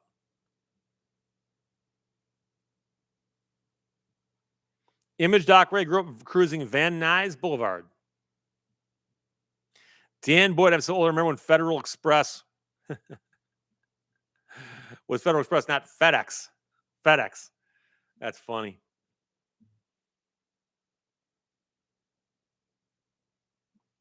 Sam as I am, I've got some late night cruising stories with friends I can only tell now because the statute of limitations has expired. And that's a problem I've got because as an attorney, am I allowed to tell stories where I did bad things if I had done any? Dan Boyd, we cruised the Kmart parking lot. Yeah, see, it's hard to explain to the police what you're doing there, though. The police pulled up after I'd leaned against my car eating the ice cream. I said, "Yeah, but I'm eating my ice cream." You know.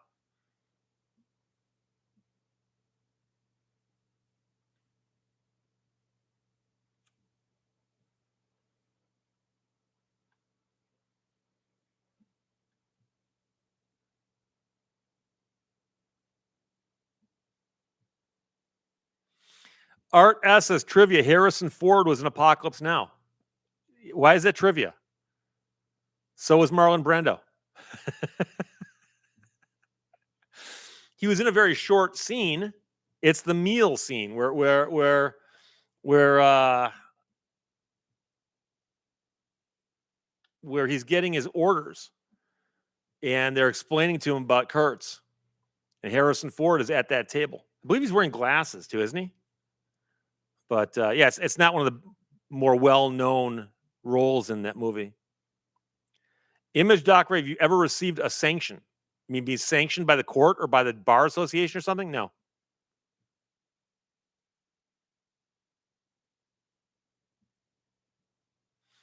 Sean John says somebody said it bothered them. People didn't signal in a roundabout. It's not necessary. Um, I believe most states have indicated you do not need to signal your intentions in a roundabout unless they were huge because there's not enough space. Because if you were going to turn right out of the first exit, you have to turn your turn signal on instantly. But who's it helping? Somebody right behind you? Like, um,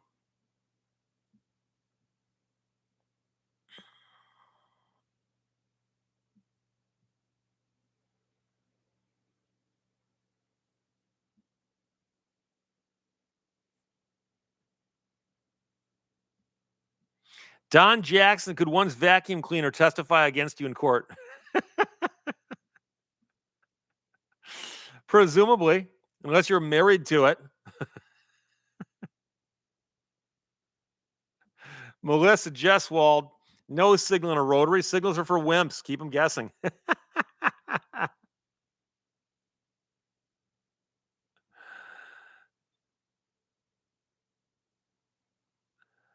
Oh. Yeah, 858 Bill. I think Apocalypse Now is Lawrence Fishburne's first role. There's a whole story behind that. I read about it recently, even. But he auditioned for a role to play a rather young person, but he was even younger than that in real life. But the good news is it took him so long to make the film that by the time they got there and shot his scenes, he'd grown a little bit. So, oh, Lewis Browning doing donuts in the snow. Oh, of course. As long as you had a rear wheel drive car. Doing a front wheel drive car was just stupid. The Bible Explorer, have fun. Everyone got to head out.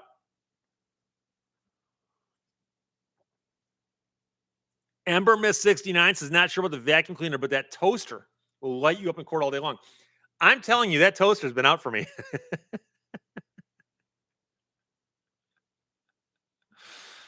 I don't know why. I just think that the concept of a toaster is funny. I mean, I own a toaster. I do own a toaster. It's got one job. It's you buy this thing and all it does, you put bread in there, boom, and it's toast. Now, I understand you can put Pop Tarts in there, but it toasts. It's just a toaster, and you can go online and find like all kinds of exotic, expensive toasters. And it's like it's a toaster. Oh boy.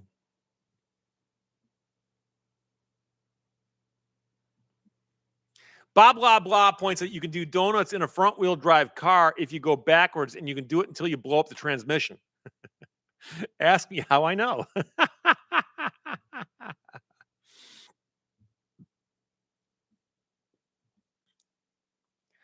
The Lee Young, Steve, would you be willing to marry me to my vacuum just in case?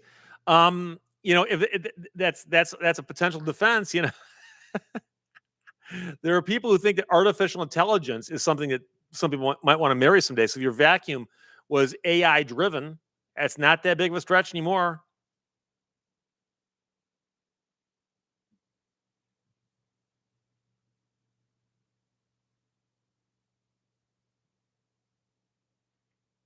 Chief FC says the digitator, the AI overlord, will direct all your appliances to testify against you. The real question is, what's a toaster really know about me? Because all it ever sees is what I do in the kitchen. Oh.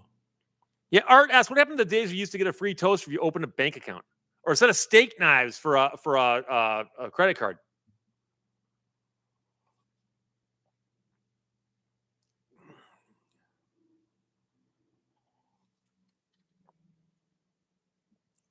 David Peterson's rolling out to go to work. Everyone be careful out there.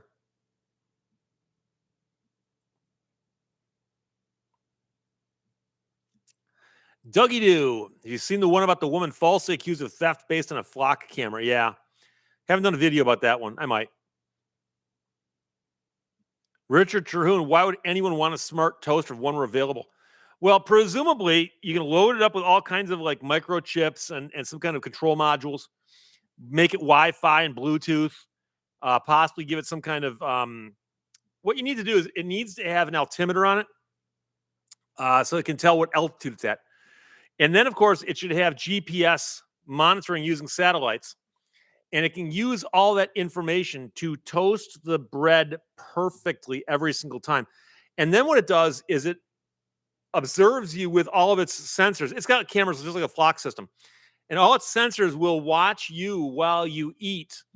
And it will determine by how fast you eat this toast compared to yesterday's toast. It'll start graphing all this, and then using AI, it will then modify. It will have no settings. You can't change the settings. It'll modify its toast tomorrow based on the data gathered today and earlier. So that as you dial it in, eventually it'll do nothing but make fabulous toast for you and gather millions of data points about you that it can sell to people.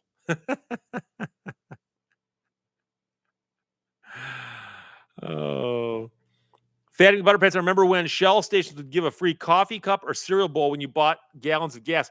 Well, I remember working at the gas station and they would give out glasses that had the Detroit Lions logo on them. You got one for free for a fill up or 10 gallons or more. And I remember when we ran out of Lions cups, I'm surprised we could get rid of them because at the time the Lions were horrible. There was, we got a box of them for the Los Angeles Raiders. They were more popular than the Lions were. And this is in Detroit. Sean John, would that butter my toast? No, the smart toaster's got one job, and that is to make toast. You want it buttered? You need to buy a separate buttering device. It's a pod. It's not an attachment. It's a separate standalone device, and you've got to take the toast out of the toaster, put it in the buttering pod, and then it will butter your bread for you, the toast for you.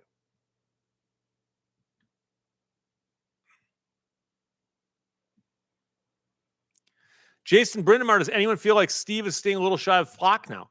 No, I've done stories about Flock. I try to mix the stories up. I don't want to continue doing stories on the same topics over and over and over again. So occasionally I'll wait a little while, or I'll just do whatever pops up. But I've got no problem talking about Flock.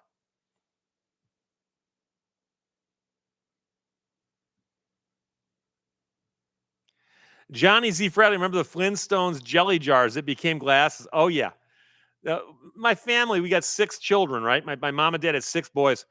And so our cupboards are filled with more mismatched glasses and plates and stuff because it's just, we're breaking stuff. What are you going to do?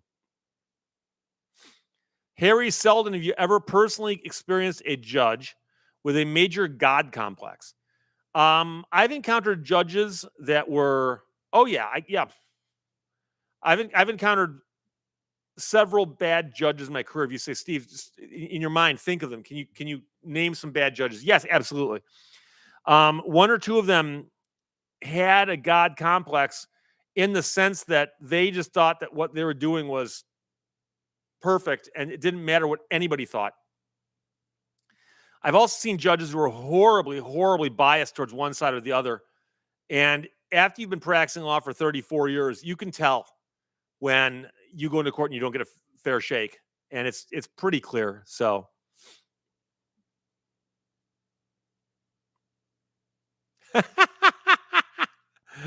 Mark ashamed. We know that you don't want to be a judge. Have you thought of just being a court commissioner instead? I'm not even sure what a court commissioner does. I've got a very good friend who's a court administrator, and she runs a court. She's in charge. She manages the court. She does that. That's not a bad job, but that's more back room type, paying the bills and hiring and firing people. Jason, you missed the second part of what?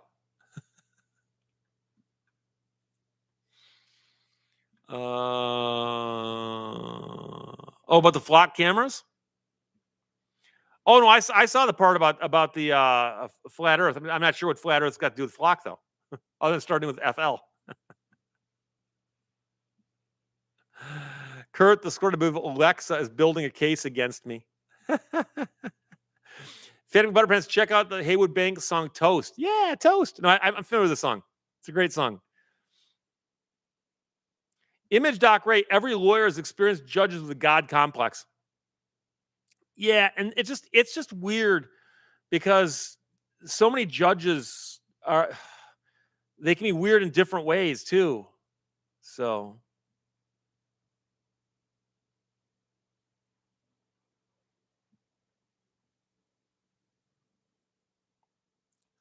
oh, from what I read, is a lawyer appointed by a judge to fill in with limited scope and authority. Um, there are situations where you can be appointed, depending on what state you're in, um, to be some kind of magistrate or something. I've never heard of court commissioner, though. I'm not sure what state that would be in. Dustin Carpenter, were you ever in Toastmasters? No, but I know people who did that. They said it was really, really good training to get up and speak in front of people. But as you can imagine, I have no trouble speaking in front of people. Kevin Smith says Alexa is a good light switch. Doesn't that basically mean she's nothing but a clapper? At least in that setting.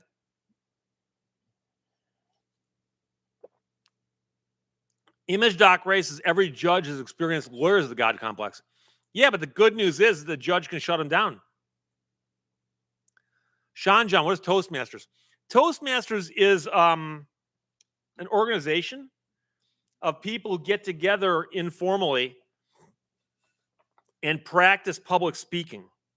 At least that's what I've gained from the people I know who've done it. And so if you join, you might go, like, say, on a Tuesday night someplace, and you all hang out, and somebody will go, okay, let's take 3x5 cards. They put topics on them, and they hand it to you. They go, you got 5 minutes, and in 5 minutes, you're going to stand up and give us a little talk about something. And it's just practice public speaking. And I've known attorneys who had a hard time public speaking. And sooner or later, you're going to have to speak in front of somebody, whether it's your client, a judge, a panel of some sort, another attorney. And if you have a hard time communicating, standing up and talking, and if an audience, I'm pointing at the people behind me in a gallery in a courtroom, if the audience scares you, you're going to have trouble. So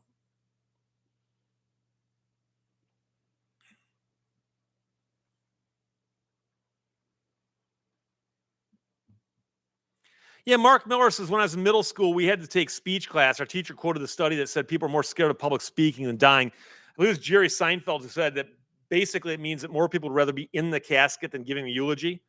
I'm not sure if that's his joke, but the thing about it is that it's like any other skill. You can practice it, you get good at it. So, or better at it.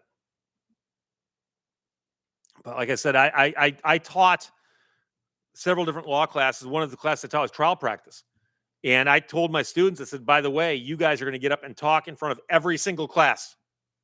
Every class, we're going to have an assignment. You're going to get up and talk.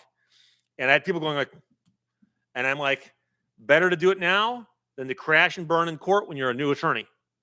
So, JJ, are you the only lawyer in the family? Yes, I am.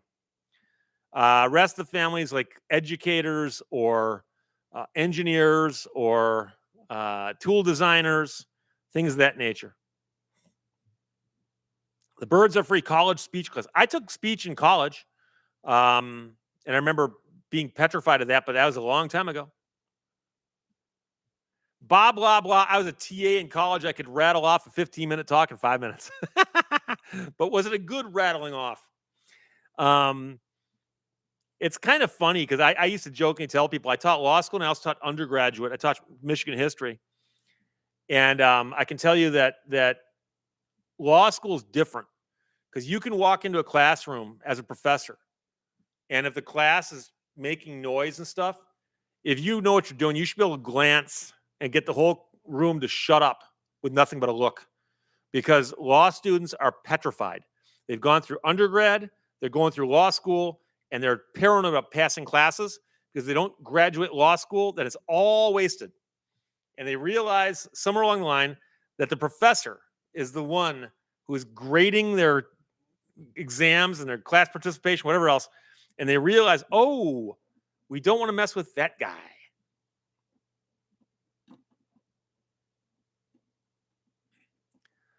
Harry Seldon, who's your favorite TV or movie lawyer?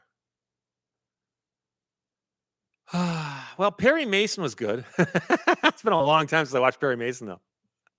Old school.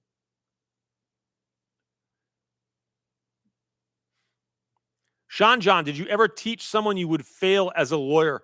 I had a couple students where I looked at them and thought to myself, I wonder if they're going to make it or not. And I don't know if they ever did or not either. I've had former students who stayed in touch with me, and I've had others who didn't. And that's not unusual. I never stayed in touch with any of my professors from undergrad or law school. But I had some students where I realized, like, you're going to have a hard time. Whether they can become lawyers, that's one thing. Whether they're going to succeed is another altogether. Mexican Spec, adios. Adios, my friend, as well. Image Doc Ray, try being married to a trial lawyer, speaking from experience. Does she win arguments? Oh, Dan Boyd's Lionel Hutz. Yeah, Lionel Hutz is good, although we did not see a lot of his courtroom activities. We saw more of what he did in the office.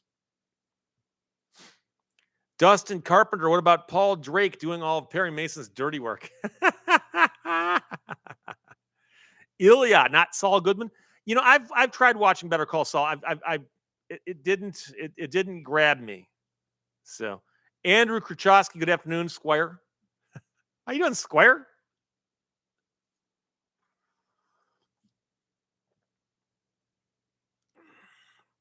Sometimes I listen to myself, Ted on Scrubs. I forgot all about him. Ted. Oh.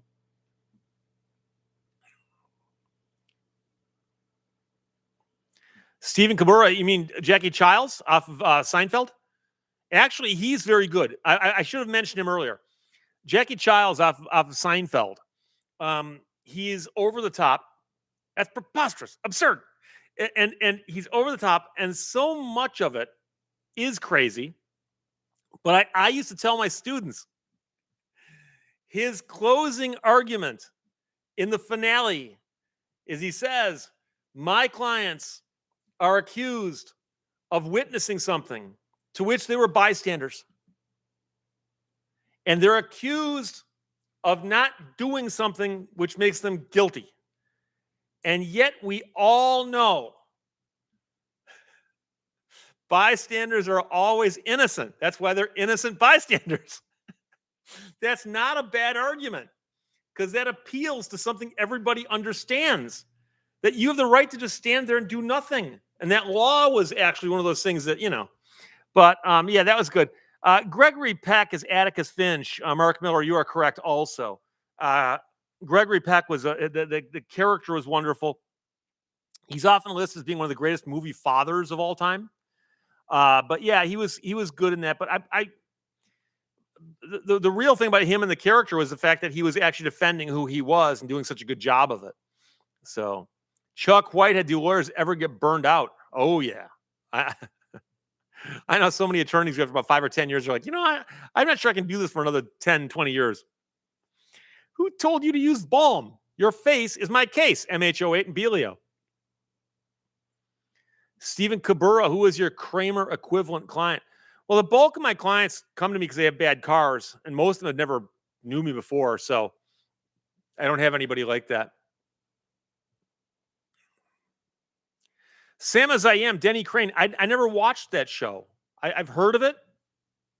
There's just a bunch of these shows. I never watched Ally McBeal either. It just, I don't know. It just never happened. Bob Blah Blah says he spent 5 days in jail as an innocent bystander. He should have hired Jackie Childs.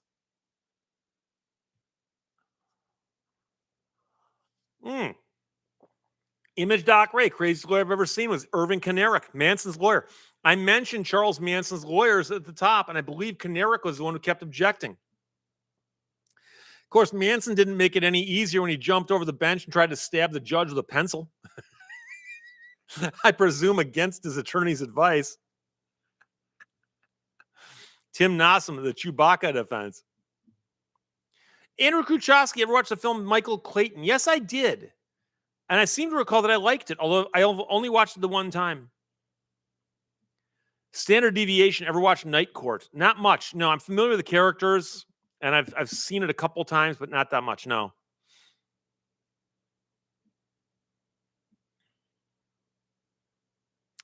Ilya, what about Charlie's Uncle Jack and It's Always Sunny? Again, another show I've never seen. And man known only as Jeff calls that one out also. Jay Klein, did you watch L.A. Law? L.A. Law was hot when I was in law school, which made it all the worse. I tell people I was going to law school in California, like, oh, L.A. Law. L.A. Law started out okay. It really went off the rails later on. It was almost like a soap opera at the end. So.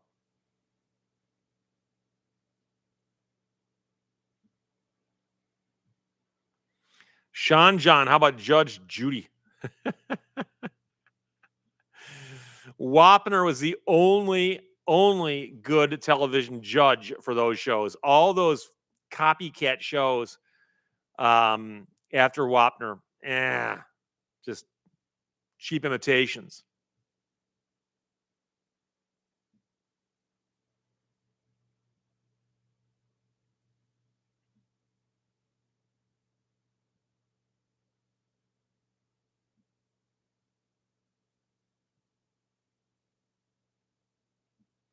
Blah, blah, blah. I'm always disappointed with the crap they come up with in a series to keep them on the air. No, you can tell. I mean, name any show that went through quite a few seasons. And I'm going to use a couple old examples, but MASH or Happy Days. Watch something from the first season of Happy Days and then something from the last season. They don't even look like the same show. Like they stopped even trying to pretend they were like in a different era. Same with MASH. Late episodes of MASH, people are walking around like their haircuts are straight from the late 70s, early 80s because they didn't want to, like the actors and actresses are like, I don't want to look old on camera. Yeah, but the show is set. No. Yeah, Image Doc Ray points out that Kanarek was found dead in the desert with a crushed skull. It turns out that his clients may not have appreciated the work he was doing. Terrell Cochran, I like watching Judge Fleischer out of Texas. Is he the guy who's almost always never wearing a robe or anything, just a suit and a tie? Robert Buckles, have you watched the new Matlock? No, I haven't watched the old one either.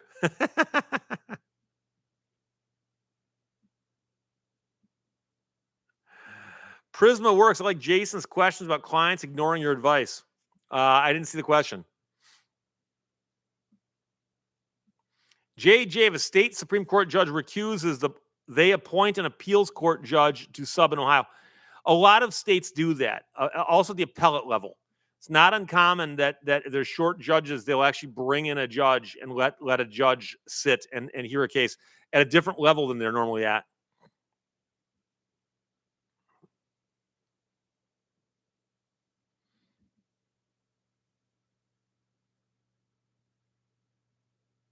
Belio, Wapner, 4. Time for Wapner. Wapner. Jerry Dodge and Sean John point out that Fleischer's the one with the bow tie. The bow tie.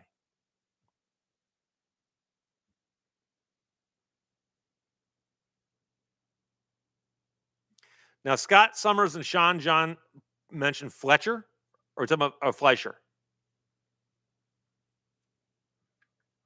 Blah, blah, blah. A short judge is at a different level. By definition, yes. Yes.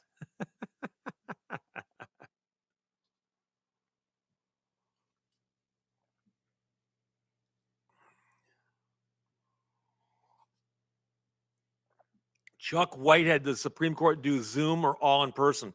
I believe they're all in person. The Supreme Court is so old fashioned. They'll be the last place on earth to do Zoom if they ever do it at all. So, Aaron Freeman, to see the movie, will the Coyote have to rent a Hertz from an Acme AI, or rent a Hertz that was stolen by somebody from Enterprise or whatever that was, the former employee who stole it?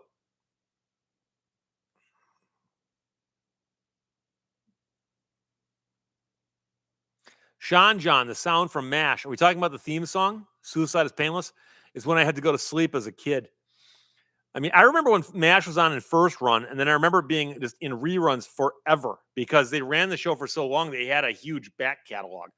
It's still on now, either on my TV or MeTV or Cozy, one of those two. So, Mark Miller, by what criteria does the Supreme Court decide which cases to hear? Fascinating concept. They are petitioned to hear hundreds and hundreds and hundreds of cases, and they only accept 3 or so cases out of every 100 offered to them. And so you submit a petition to the court that says, here is my case. And you've got to lay out exactly what your case is all about, why it's important, why they should be hearing the case. And it's very, very technical, and it's very, very thick. And you wind up submitting this petition to the court. And if they accept your petition to look at it, that's actually part of the problem. Then they look at it and they will read it. And I forgot how many, but it takes a certain number of, I think it's 3 judges to say, yes, we will hear this case. But knowing they're going to turn down 97% of everything they get presented with means that the vast majority they don't hear. And so they're more likely to hear cases that involve constitutional law issues where there are splits in the circuit and they're substantial, meaning that the Ninth Circuit's ruled this way, the Second Circuit ruled this way, and this is something that needs to be resolved. Then there's a good chance they'll hear it. So,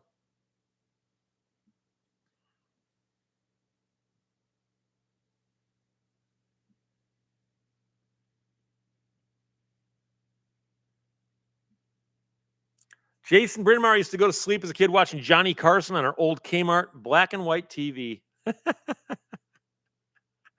I remember black and white television.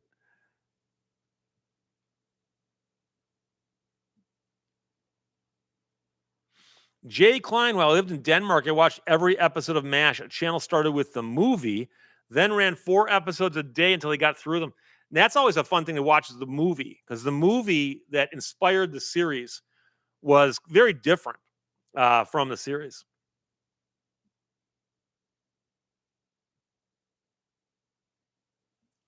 Yeah, Belio, I agree. MASH with Henry Blake and Trapper John was funny. It lost its way with BJ and Charles and took itself way too seriously. And also, they turned into the Alan Alda show. My brothers and I'd be watching MASH, and the credits at the beginning would roll and would say this episode's directed by Alan Alda. And be like, no one wants to see that.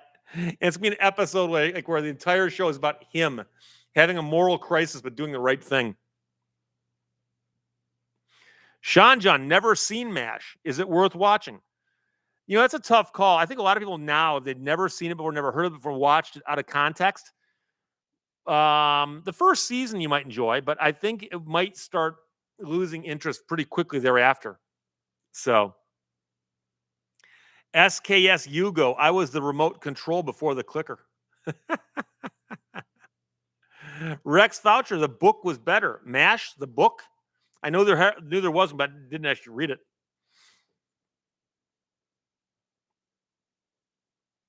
Belio wants a 2-minute warning, which, by the way, they've gotten college football now, which is like, come on.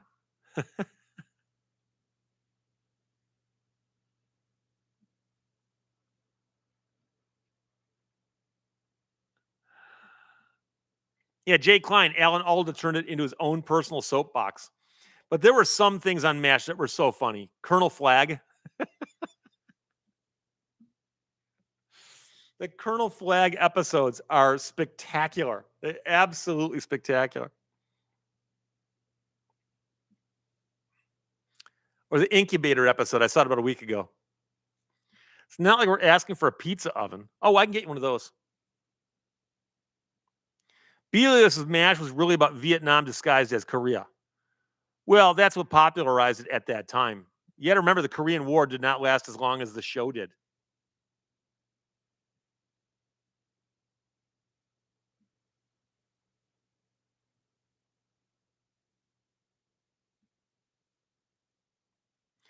$858 Bill, Catch 22 was better. Mark Miller, you're not smart, you're dumb. And you've met your match in me, Colonel Flag.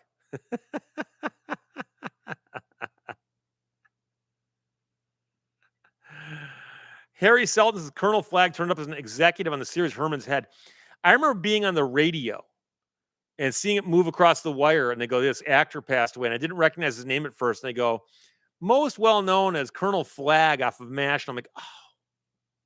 But I don't remember seeing him in anything else. I'm sure he probably popped up like a Love Boat or something.